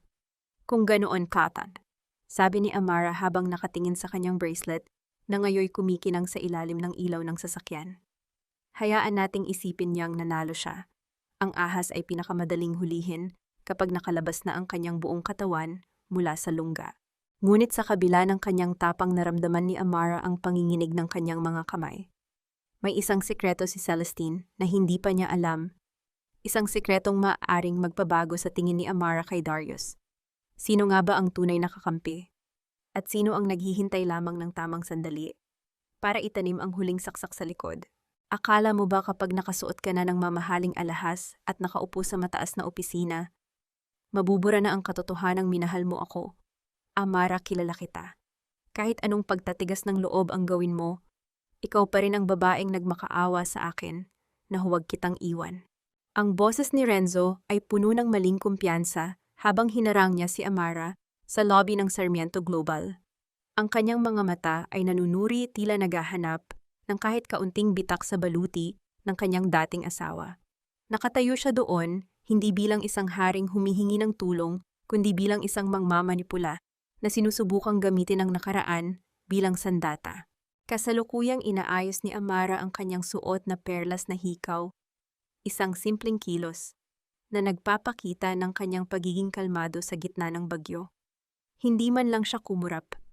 Ang bawat salita ni Renzo ay tila mga langaw na lumilipad sa paligid niya, maingay, nakakaabala ngunit walang kapangyarihan. Ang pag-ibig, Renzo, ay parang isang basong kristal.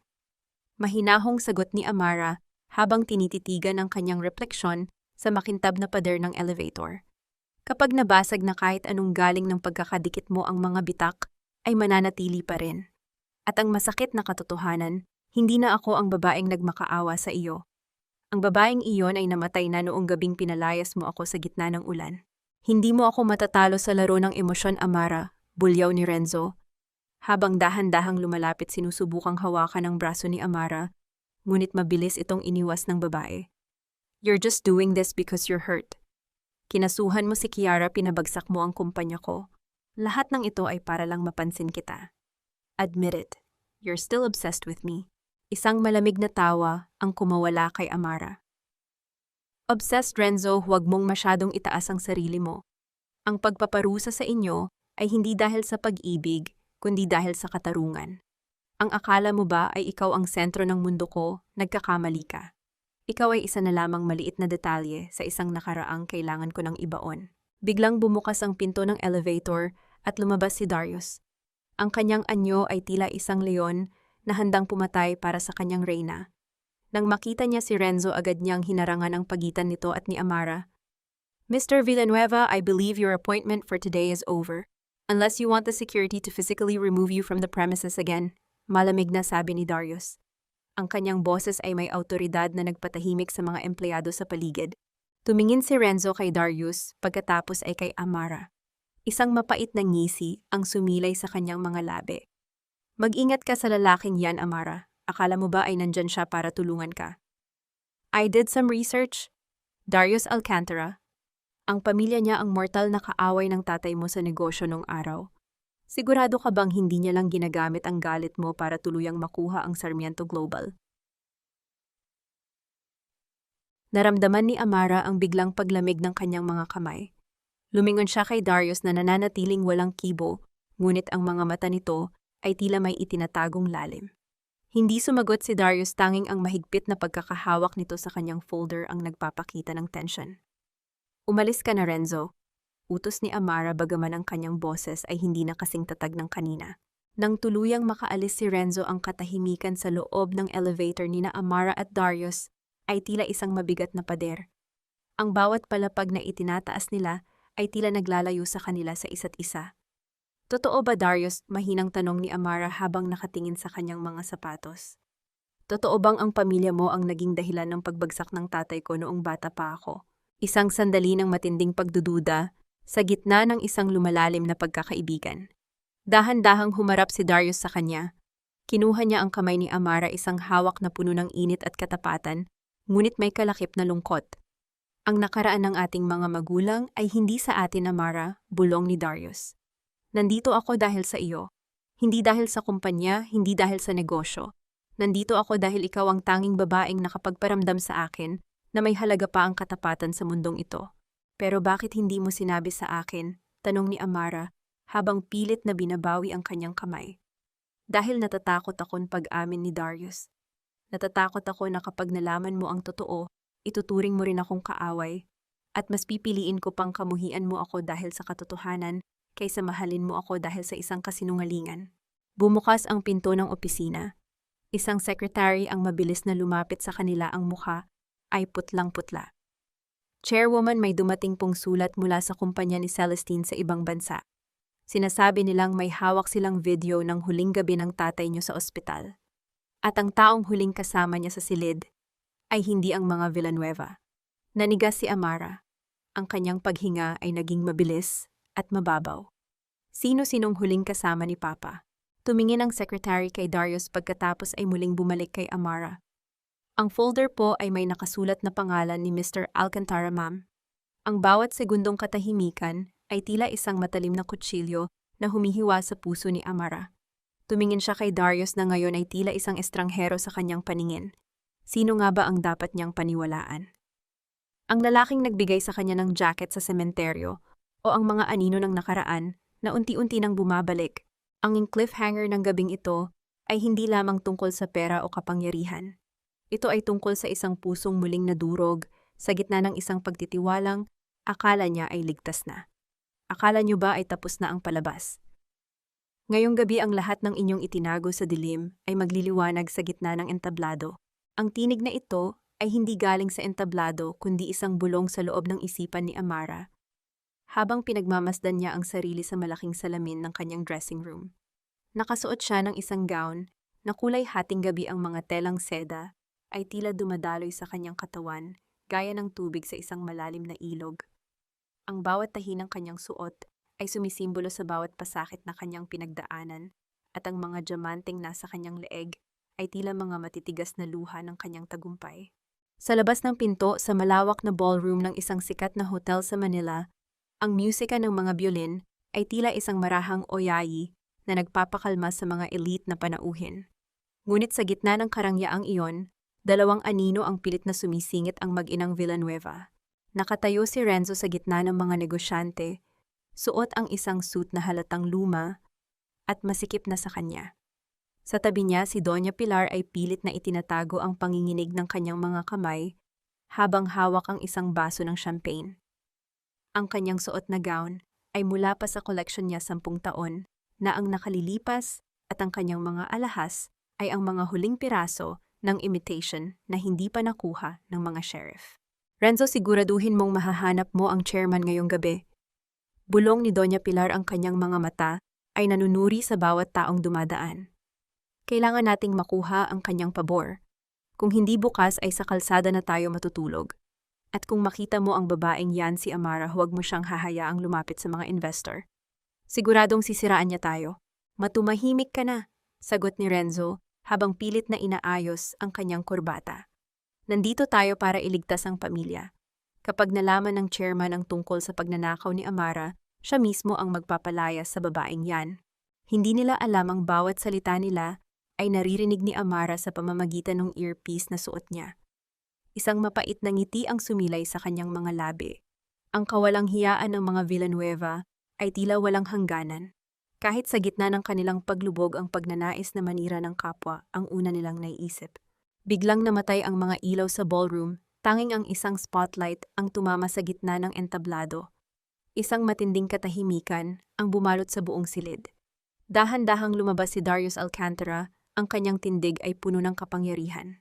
Ngunit sa pagkakataong ito, hindi siya ang sentro ng atensyon. Ladies and gentlemen, panimula ni Darius, ang kanyang boses ay umalingaw-ngaw sa bawat sulok ng silid.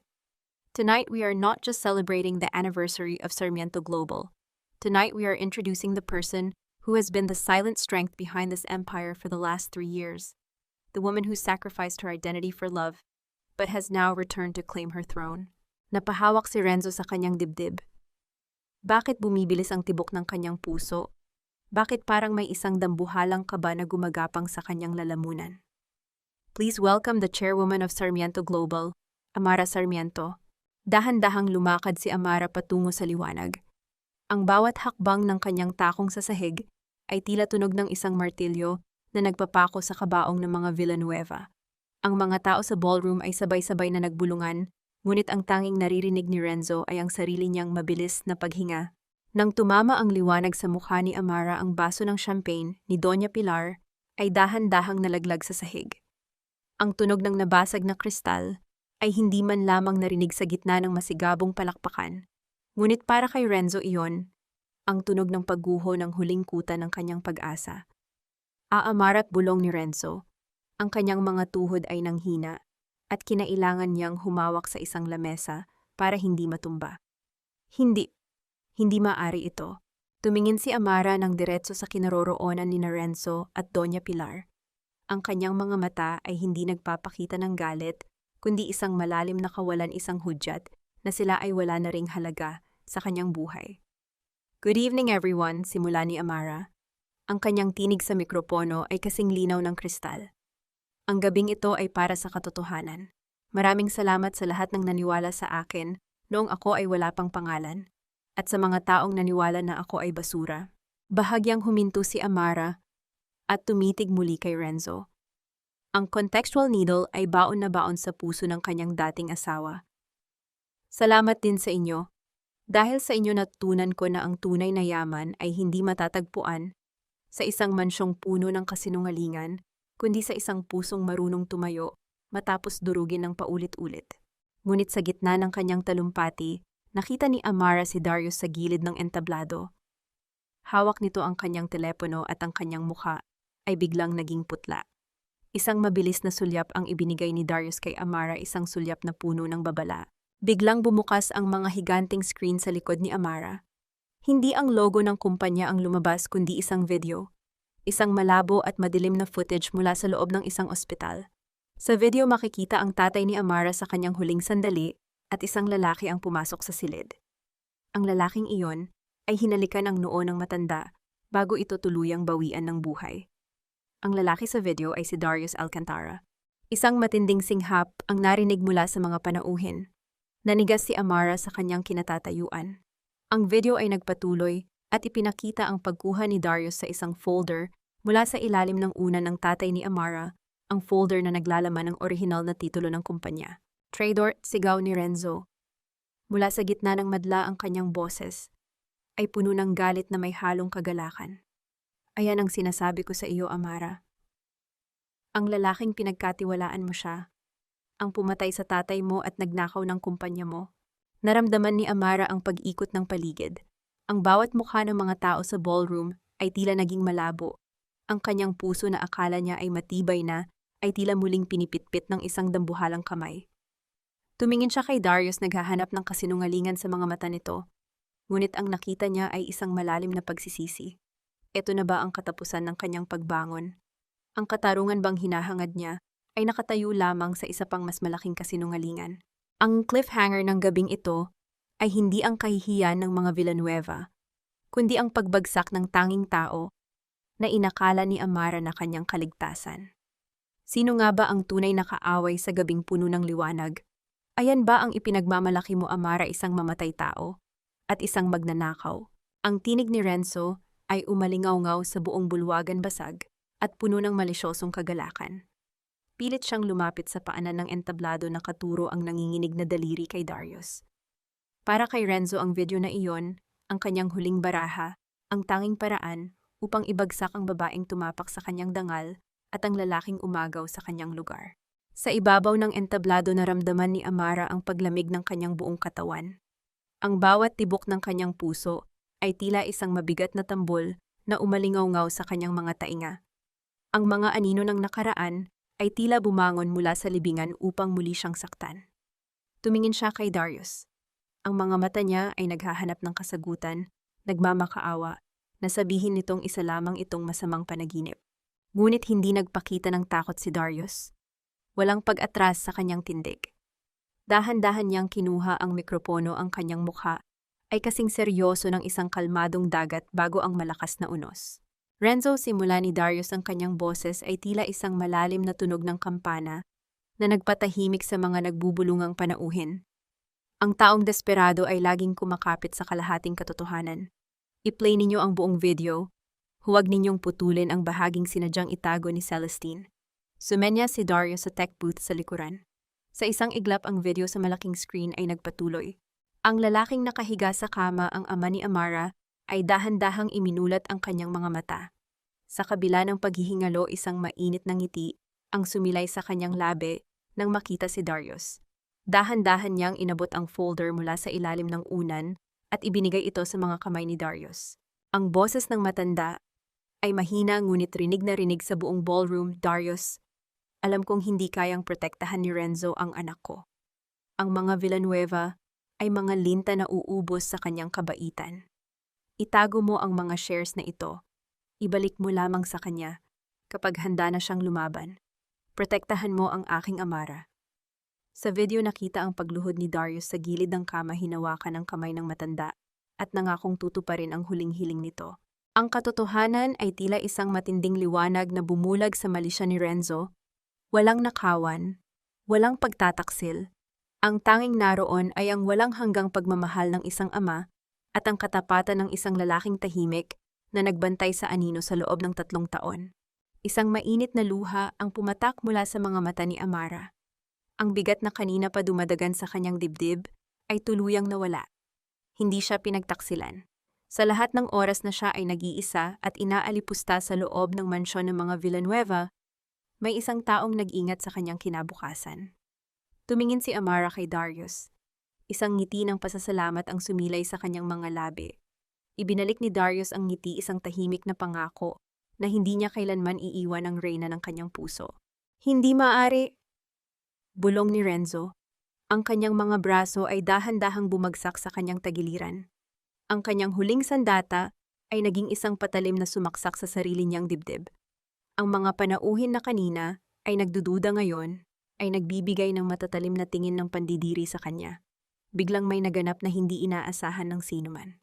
Doon sa gitna ng bulwagan, habang ang lahat ng mata ay nakapako sa kahihiyan ni Renzo, isang marahas na kaluskos ng tela ang narinig. Si Doña Pilar, ang babaeng ang pangalan ay kasing kahulugan ng kayabangan at mataas na lipunan ng Forbes Park, ay dahan-dahang lumusot sa mga tao. Ang paglapat ng kanyang mga tuhod sa malamig at makintab na sahig ng ballroom ay lumikha ng isang nakakabinging katahimikan. Ang kanyang mamahaling gown ay kumalat sa sahig na tila isang basahan. Nakaluhod siya.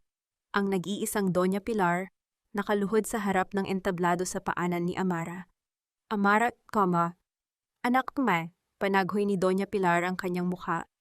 Ay basang-basa ng luha ang kanyang makeup, ay tuluyan ng nasira. Patawarin mo kami. Nagmamakaawa ako sa iyo. Huwag mo kaming itaboy sa kalsada. Wala na kaming makain. Paborito kitang manugang Amara. Ikaw lang ang palaging nag-aasikaso sa akin. Patawarin mo ang katangahan ng anak ko. Ibalik mo na sa amin ang kumpanya, parang awa mo na. Ang gaslighting ay naroon pa rin ang pilit na pagbaluktot sa nakaraan upang magmukhang may malasakit siya. Ngunit sa pagkakataong ito, hindi na gumagana ang kanyang lason. Tinitigan ni Amara ang babaeng nasa sahig. Nakita niya ang mga kamay ni Doña Pilar, ang mismong mga kamay na sumampal sa kanya noon dahil lamang sa malamig na kape. Ang mismong mga kamay na nagnakaw at nagbenta sa alaala ng kanyang ina. Ngunit sa halip na makaramdam ng matinding kaligayahan, isang malalim na kawalan ang naramdaman ni Amara. Ang paghihiganti pala ay hindi matamis. Ang makita ang iyong kaaway na nadudurog ay hindi nagbabalik ng mga taong nawala. Nagbibigay lamang ito ng kalayaan upang magsimula muli. Dahan-dahang bumaba si Amara mula sa entablado. Tumigil siya isang hakbang ang layo mula kay Doña Pilar. Ang kanyang anino ay tuluyang lumambong sa nakaluhod na matanda. Tumayo ka, Doña Pilar, malamig at pormal na utos ni Amara. Hindi ninyo ako kailangang luhuran. Ang pagluhod ay para lamang sa mga taong nagsisisi sa kanilang mga kasalanan, hindi sa mga taong umiiyak dahil nawalan sila ng kapangyarihan. Amara, please, we are family. Sigaw ni Renzo na ngayon ay nakaluhod na rin sa tabi ng kanyang ina, pilit na inaabot ang laylayan ng damit ni Amara. Marahas na iniwas ni Amara ang kanyang damit, tila nandidiri sa pagdampi ng mga daliri ng lalaking minsan niyang minahal. Family. Ang boses ni Amara ay may halong pait. Ang pamilya ay hindi nagbebenta ng dangal. Ang pamilya ay hindi nagpapalayas ng asawa sa gitna ng bagyo para lang papasukin ang isang kabit. Tapos na ang oras ng pagmamakaawa. Wala kayong makukuhang awa sa akin dahil inubos niyo na ito sa loob ng 3 taon. Tinalikuran niya ang mag-ina at muling humarap sa mga nagmamasid na panauhin. Hindi niyo ako kailangang luhuran, muling pag-uulit ni Amara habang ibinabaling ang tingin kay Renzo. Kailangan niyo lang bayaran ang bawat sentimong ninakaw niyo. Security, paki-escort palabas ang mga hindi imbitadong bisita. Nakakasira sila ng hangin sa loob ng bulwagan. Habang pilit na kinakaladkad ng mga gwardya, ang nagwawala at sumisigaw na sina Renzo at Doña Pilar palabas ng pintuan ng hotel, lumapit si Darius sa tabi ni Amara. Ang mga bisita ay muling nagpalakpakan isang pagsaludo sa bagong reyna ng mundo ng negosyo. Ngunit ang gabi ay hindi pa natatapos. Bumulong si Darius sa tainga ni Amara, ang kanyang hininga ay mainit, ngunit ang balitang dala niya ay nagpapabagsak ng yelo sa buong silid. Amara, the police just intercepted a call. Si Celestine, nasa pribadong hangar siya ng airport ngayon. Bago pa ma-freeze ang huling offshore account ng mga Villanueva, nailipat niya ang 50 milyong piso. Paalis na ang eroplano niya patungong ibang bansa. Napatingin si Amara sa malaking orasan ng bulwagan. Hahayaan ba niyang makatakas ang ahas na lumason sa kanyang tahanan? O tatapusin niya ang larong ito ngayong gabi minsan at magpakailanman pabilisin mo ang pagpapatakbo? Hindi ba kayo marunong sumunod ng utos? Binayaran ko kayo ng malaki para ihanda ang eroplanong ito. Ang sigaw ni Celestine ay umalingaw-ngaw sa tahimik at malamig na aspalto ng pribadong hangar. Ang malakas na hangin na dala ng mga elisi ng naghihintay na private jet ay lalong nagpagulo sa kanyang buhok, ngunit wala siyang pakialam. Hawak niya ng mahigpit ang 2 maleta na naglalaman hindi lamang ng mamahaling damit, kundi ng mga offshore account passbooks at milyon-milyong dolyar na halaga ng alahas ang dugo at pawis ng pamilya Villanueva na kanyang matagumpay na nalinlang. Sa isip ni Celestine, siya ang panalo. Habang si Renzo at ang kanyang baliw na ina ay naglulupasay sa kahihiyan sa gala, siya ay palipad na patungo sa isang buhay na puno ng luho sa Europa. Walang Amara, walang nakakasakal na pamilya, tanging siya at ang kanyang tagumpay. Dahan-dahan siyang umakyat sa hagdan ng eroplano. Ang bawat hakbang niya sa bakal ay tila isang pag-angkin sa kalayaang ninakaw niya. Ngunit bago pa man siya tuluyang makapasok sa pinto ng cabin, isang nakakabinging tunog ng mga sirena ang bumiyak sa katahimikan ng gabi. 4 na police cruiser ang mabilis na humarang sa daanan ng eroplano, ang kanilang mga asul at pulang ilaw ay nagmistulang nakakatakot na mata sa gitna ng dilim. Isang itim na SUV ang huminto sa likuran ng mga pulis. Mula sa SUV bumaba si Darius, at sa likuran niya ay si Amara, suot pa rin ang kanyang hating-gabing gown, na ngayon ay pumapagaspas sa malakas na hangin. "Stop the engine, you are surrounded!" Sigaw ng isang opisyal gamit ang megaphone. Halos mabitawan ni Celestine ang kanyang maleta. Ang kanyang mukha na kanina ay puno ng kayabangan ay unti-unting namutla. Hindi paano nila nalaman, "Pilot, take off now." Ngunit ang mga piloto na nakakita sa dami ng mga armadong pulis ay mabilis na pinatay ang makina ng eroplano at itinaas ang kanilang mga kamay sa bintana ng cockpit. Ang hangar ay naging tahimik, tanging ang huni ng malamig na hangin at ang mabibigat na yabag ni na Amara at Darius ang naririnig. Dahan-dahang bumaba si Celestine sa hagdan. Pilit niyang inaayos ang kanyang sarili, sinusubukang ibalik ang maskara ng kumpiyansa. "Amara, what a surprise! Ano ito, isang farewell party para sa akin?" Hindi sumagot si Amara. Naglakad siya palapit hanggang sa ilang pulgada na lamang ang pagitan nila. Tinitigan niya si Celestine mula ulo hanggang paa. Nakita niya ang kwintas ng kanyang ina na muling suot ng babaeng ito kumikinang sa ilalim ng mga ilaw ng pulisya. Isang mabilis na galaw ang ginawa ni Amara.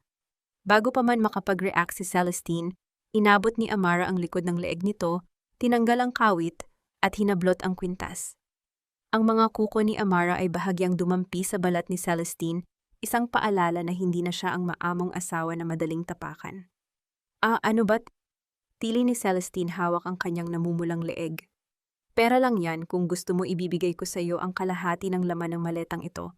Hayaan mo lang akong umalis." Isang mapait na ngiti ang sumilay kay Amara habang mahigpit na hinahawakan ang kwintas ng kanyang ina sa kanyang palad. "Pera? Akala mo ba pera ang dahilan kaya nandito ako? Ang bawat hiyas na ninakaw mo, ang bawat dokumentong pineke mo, hindi mo yon ninakaw sa akin, Celestine. Ninakaw mo yon sa mga taong nagtiwala sa iyo. At ngayon sisingiling ka ng batas." Lumapit ang mga pulis at marahas na pinusasan ang mga kamay ni Celestine sa likuran niya. Ang mamahaling damit ng kabit ay nagusot habang siya ay pilit na inilalayo. "Bitawan niyo ako? Hindi niyo ba alam na buntis ako?" Sigaw ni Celestine, ang kanyang boses ay naging isang desperadong hagulgol. "Buntis ako sa anak ni Renzo, may karapatan ako sa mga ari-arian ng pamilya nila." Nagkatinginan sina Darius at Amara. Inilabas ni Darius ang isang manipis na medical folder na nakuha ng kanyang mga investigador mula sa isang pribadong klinika. Dahan-dahan itong binuksan ni Darius at ipinakita sa harap ni Celestine. "Celestine Rivas," malamig na basa ni Darius. "O dapat ba kitang tawaging Mrs. Celestine Garcia? Ang medical records mo mula sa klinika noong nakaraang buwan ay nagpapatunay na ikaw nga ay buntis. Ngunit ang DNA result ng amniocentesis ay hindi tumutugma sa DNA ng mga Villanueva. Ang batang dinadala mo ay anak ng isang mayamang dayuhan na matagal mo nang kinikikilan sa Macau bago ka pa man dumating sa buhay ni Renzo." Natigilan si Celestine. Ang huling barahan na akala niya ay magliligtas sa kanya ay isa rin palang malaking kasinungalingan na nabunyag sa harap ng lahat. "Ginagamit mo ang bata bilang pondo ng iyong kinabukasan," dugtong ni Amara. "At ginamit mo si Renzo bilang panangga. Pero ang katotohanan ay pareho lang kayong mga linta na sumisipsip sa dugo ng iba. Ang kaibahan lang, si Renzo ay umuwi sa isang madilim at walang kuryenteng bahay. Samantalang ikaw uuwi ka sa isang selda na walang pinto palabas." Habang isinasakay si Celestine sa likod ng police cruiser, pilit siyang lumingon kay Amara. Wala na ang kinis at ganda ng kanyang mukha, pinalitan ito ng sukdulang galit at pagkabaliw. Amara, mamamatay ka rin mag-isa kahit makuha mo ang lahat ng yaman, walang magmamahal sa isang babaeng katulad mo. Isinigaw niya bago tuluyang isara ang pinto ng sasakyan. Pinanood ni Amara ang pag-andar ng mga sasakyan ng pulisya palayo sa hangar. Ang mga salita ni Celestine ay tila isang malamig na hangin na dumaan sa kanyang pandinig, ngunit hindi na nito kayang patayin ang apoy sa kanyang puso. Naramdaman ni Amara ang mainit na palad ni Darius na dumampi sa kanyang kamay. Dahan-dahan nitong pinagsiklop ang kanilang mga daliri. Hindi ito isang mapusok na hawak kundi isang hawak na nagbibigay ng kaligtasan, isang tahimik na patunay na hindi kailanman mag-iisa si Amara. Tapos na ang bagyo, Amara, bulong ni Darius habang nakatingin sila sa madilim na langit na ngayon ay unti-unting nakakakita ng mga bituin. Ligtas na ang alaala ng tatay mo at ligtas ka na rin mula sa nakaraan. Ngunit habang sila ay pabalik na sa lungsod, tumunog ang telepono ni Darius. Nang sagutin niya ito, ang kanyang mukha ay naging seryoso. Naiintindihan ko, kami na ang bahala. Binaba ni Darius ang telepono at tumingin kay Amara ng may pag-aalala. Amara, may nangyari kay Renzo. Ang cliffhanger ng gabing ito ay hindi tungkol sa katarungan kundi sa isang hindi inaasahang trahedya.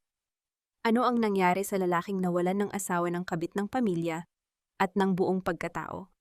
At handa na ba si Amara na harapin ang huling anino ng kanyang nakaraan? Amara, sabihin mo sa kanila na bawiin ang sinabi nila. Hindi totoo yun, di ba anak ko ang dinadala ni Celestine? Ako ang pinili niya, ako ang mahal niya. Ang mga salitang ito ay lumabas mula sa bibig ni Renzo, ngunit ang kanyang tinig ay walang bakas ng pag-asa. Nakaupo siya sa malamig na sahig ng kusina sa loob ng mansyon ng mga Villanueva. Ang buong bahay ay madilim at inalisan na ng mga kagamitan. Ang mga sheriff ay naglagay na ng mga dilaw na laso sa mga pinto, ngunit pilit na sinira ni Renzo ang kandado upang makapasok. Dito siya natagpuan ng mga gwardya ng Sarmiento Global, nag-iisa, nakabaluktot sa isang sulok at tuluyan ng nawalan ng katinuan. Dahan-dahang humakbang si Amara papasok sa kusina. Ang bawat lapat ng kanyang sapatos sa sahig na gawa sa kahoy ay lumikha ng isang matunog na alingawngaw na tila nagbibilang ng huling sandali ng kanilang nakaraan. Ang hangin sa loob ng bahay ay amoy alikabok at kalungkutan. Hindi sumama si Darius sa loob. Nanatili siyang nakatayo sa labas ng pintuan, nagbibigay ng espasyo kay Amara upang tapusin ang kabanatang ito ng mag-isa, ngunit sapat ang lapit upang maramdaman ni Amara na siya ay ligtas. Pinaalam na sa iyo ng mga pulis ang totoo, Renzo? Mahinahong sabi ni Amara habang nakatingin sa lalaking minsan niyang tinawag na asawa. Wala nang babawiin dahil iyon ang katotohanan. Ginamit ka lang ni Celestine, at sa halip na maniwala sa taong nag-alay ng buhay para sa iyo, mas pinili mong maniwala sa isang magandang kasinungalingan. Iniangat ni Renzo ang kanyang muka.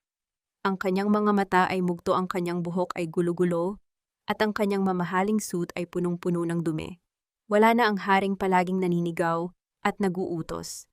Ang kaharap ni Amara ngayon ay isang lalaking tuluyan nang dinurog ng sarili nitong kayabangan. Pilit na tumayo si Renzo at gumapang palapit sa mga paa ni Amara. Amara, nagkamali ako. Tanggapin mo na ako ulit. Ako pa rin ito ang lalaking pinangakuan mo sa simbahan. Handa akong magbago, babalik tayo sa dati.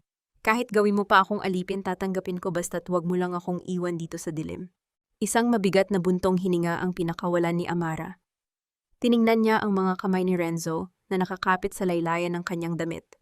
Noong mga unang buwan ng kanilang paghihiwalay, inisip niya kung gaano kasarap sa pakiramdam na makita itong lumuluhod at nagmamakaawa. Ngunit ngayon, wala siyang naramdamang tagumpay. Wala siyang naramdamang galit. Ang tanging naiwan sa kanyang puso ay isang malalim na awa-awa sa isang taong sinira ang sariling buhay. Dahan-dahang yumuko si Amara at inalis ang mga kamay ni Renzo mula sa kanyang damit.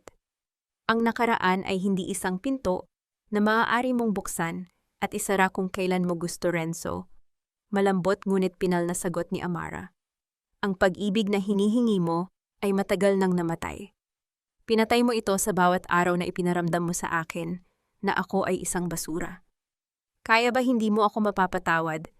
Umiiyak na tanong ni Renzo. Dahil ba habang buhay mo akong isusumpa? Isang sandali ng purong paglaya. Umiling siya, ang kanyang mukha ay kalmado at may bakas ng tunay na kapayapaan. Pinapatawad na kita, Renzo. Napatigil si Renzo. Isang kislap ng pag-asa ang dumaan sa kanyang mga mata.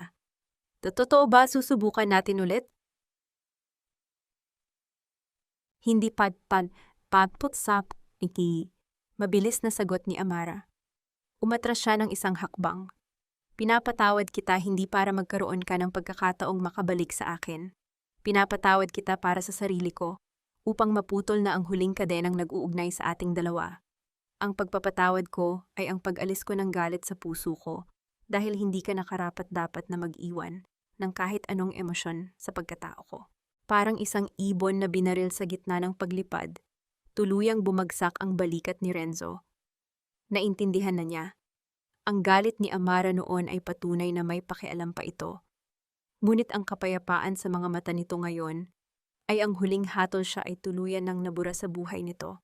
Tumalikod si Amara at nagsimulang maglakad palabas ng mansyon. Renzo, huling banggit ni Amara bago siya tuluyang lumabas ng pinto nang hindi lumilingon. Malaya ka na, pero sa kalayaan mong iyan, wala ka nang babalikan. Paglabas ni Amara sa madilim na pasilyo, sinalubong siya ng sariwang hangin sa hardin. Ang kalangitan na kanina ay nagbabanta ng ulan ngayon ay dahan-dahang nagpapakita ng mga bituin. Isang matinding ginhawa ang umagos sa kanyang mga ugat. Tila may isang dambuhalang bato ang naalis mula sa kanyang dibdib. Nakatayo si Darius sa tabi ng sasakyan, tahimik na naghihintay. Nang makita niya si Amara, hindi siya nagtanong. Hindi niya hiningi ang mga detalye ng nangyari sa loob. Sa halip, binuksan niya ang kanyang mga braso. Lumapit si Amara at dahan-dahang isinandal ang kanyang ulo sa malapad na dibdib ni Darius.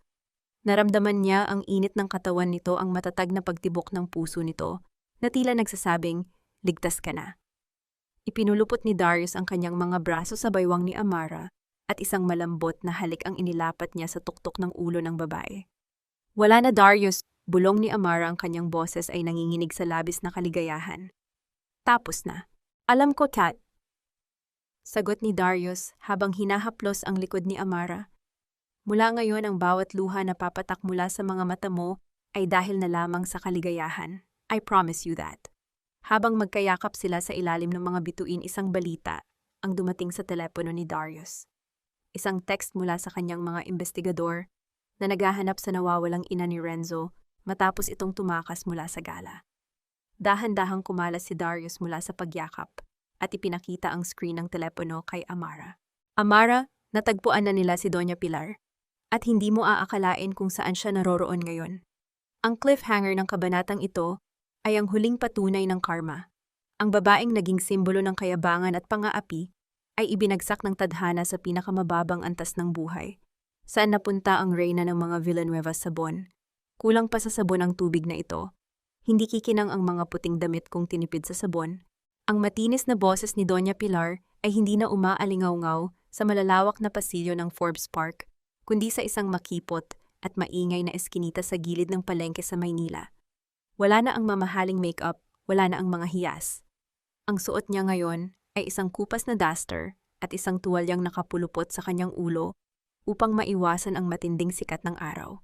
Nakayuko siya sa harap ng isang malaking planggana, ang kanyang mga kamay, na dati ay tanging mga tsa at mamahaling baso lamang, ang hinahawakan ngayon ay namumula at nagbabalat dahil sa matapang na kemikal ng sabong panlaba. Hoy Pilar, bilisan mo naman dyan. Ang dami pang labahin mula sa kabilang kanto, binabayaran kita ng tama kaya umayos ka.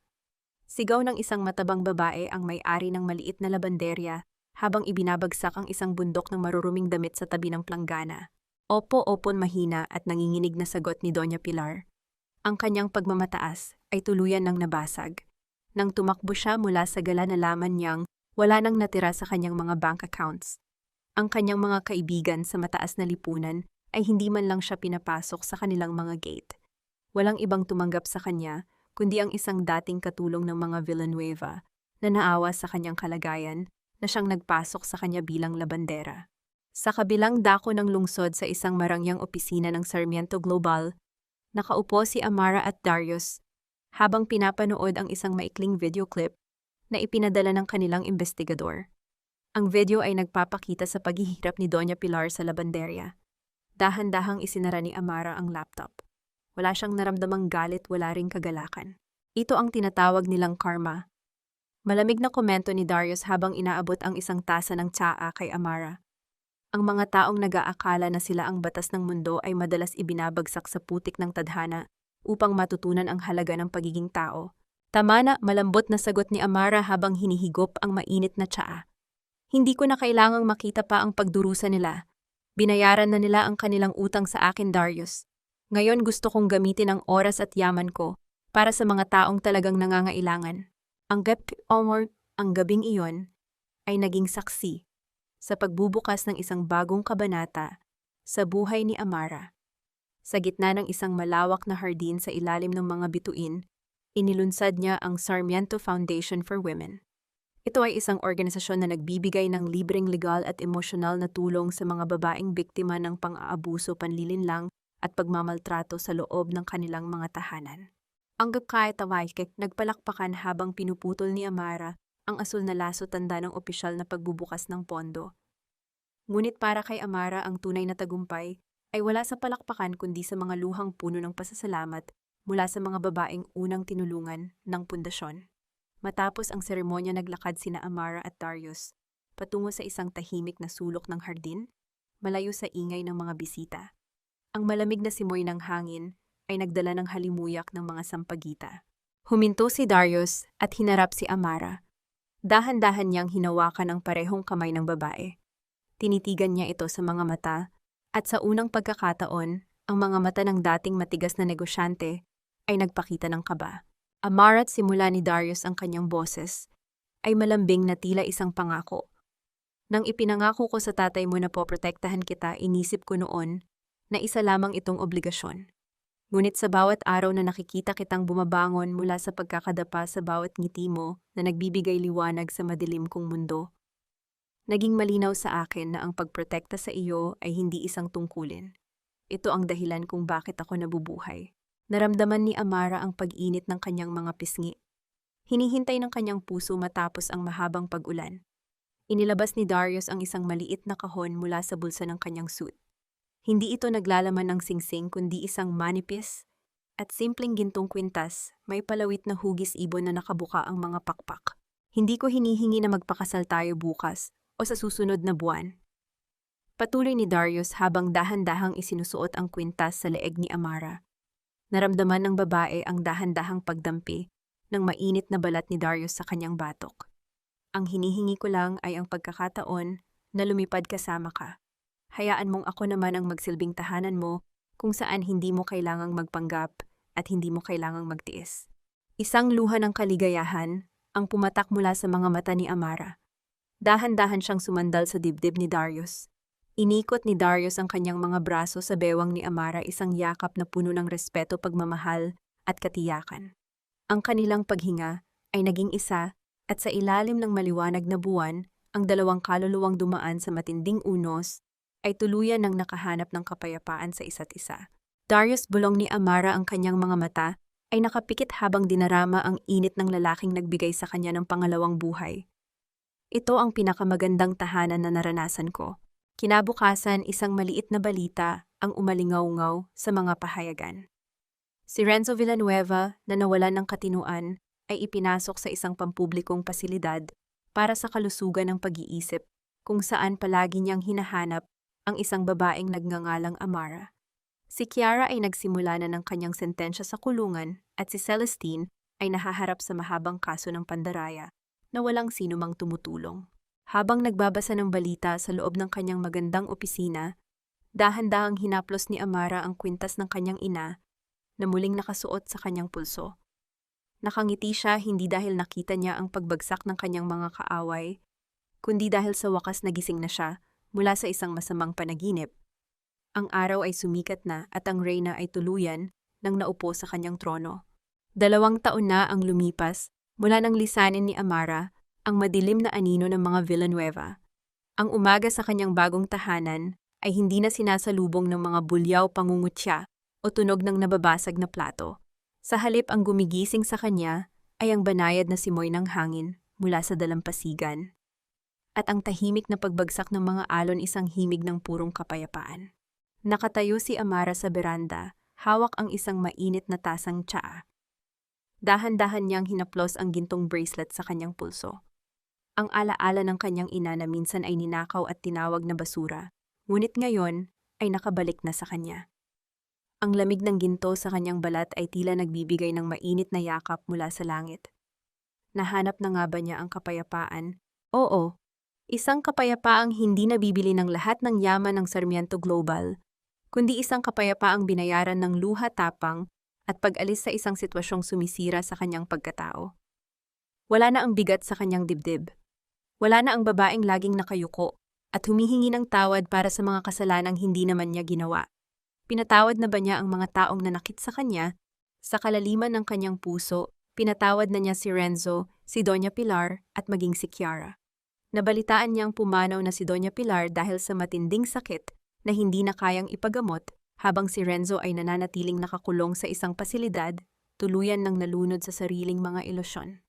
Ngunit ang pagpapatawad ni Amara ay hindi nangangahulugan ng pagkalimot, at lalong hindi ito isang imbitasyon upang muli silang pumasok sa kanyang buhay. Pinatawad niya sila hindi dahil karapat-dapat sila sa kanyang awa, kundi dahil hindi na niya gustong magbitbit ng lason sa kanyang sariling kaluluwa. Ang pagpapatawad ay ang kanyang paraan ng pagputol sa tanikala. Ito ay isang regalo para sa kanyang sarili, hindi para sa kanila. Naramdaman niya ang dalawang matitibay na braso na dahan-dahang pumulupot sa kanyang baywang mula sa likuran. Ang pamilyar na bango ng kape at mamahaling pabango ni Darius ay humalo sa hangin ng dagat. Ipinatong ng lalaki ang kanyang baba sa balikat ni Amara at isang malambot na halik ang inilapat nito sa kanyang leeg, isang kilos na puno ng paggalang kaligtasan at walang hanggang pag-ibig. Ang aga mo yatang nagising, misis ko. Bulong ni Darius, ang kanyang boses ay tila musika na nagpapabilis pa rin sa tibok ng puso ni Amara, kahit 1 taon na silang kasal. Sumandal si Amara sa matibay na dibdib ng kanyang asawa at ipinagsiklop ang kanilang mga daliri. Iniisip ko lang kung gaano ako kaswerte, Darius. Nasa dinami-dami ng bagyo sa ganitong magandang umaga pala ako dadalhin ng tadhana. Hinawakan ni Darius ang baba ni Amara at hinarap ito sa kanya. Tinitigan niya ang mga mata ng babaeng kanyang ipinaglaban. Hindi ito swerte, Amara. Ito ang gantimpala mo sa pagiging matapang. Ikaw ang nagtayo ng sarili mong tahanan, nandito lang ako para siguraduhing walang makakasira rito. Ito ang aral na iniwan ng paglalakbay ni Amara, isang mensahe para sa lahat ng babaeng patuloy na nagtitiis sa ngalan ng maling pag-ibig, takot o maling utang na loob. Hindi mo kailangang sunugin ang iyong sarili para lamang mabigyan ng liwanag ang ibang tao. Ang tunay na pag-ibig ay hindi naninira ng dangal. Ito ay nag-iingat at nagpapalakas. At kapag inubos ka ng mundong ginagalawan mo, huwag kang matakot na maglakad palayo.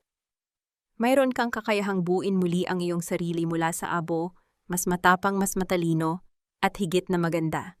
Ang tunay na yaman ng isang babae ay hindi nasusukat sa apelidong dala niya o sa dami ng perang hawak niya, kundi sa kanyang kakayahang piliin ang sarili niyang kaligayahan nang walang halong pagsisisi. Si Amara ay hindi na ang basurang itinapon sa ulan.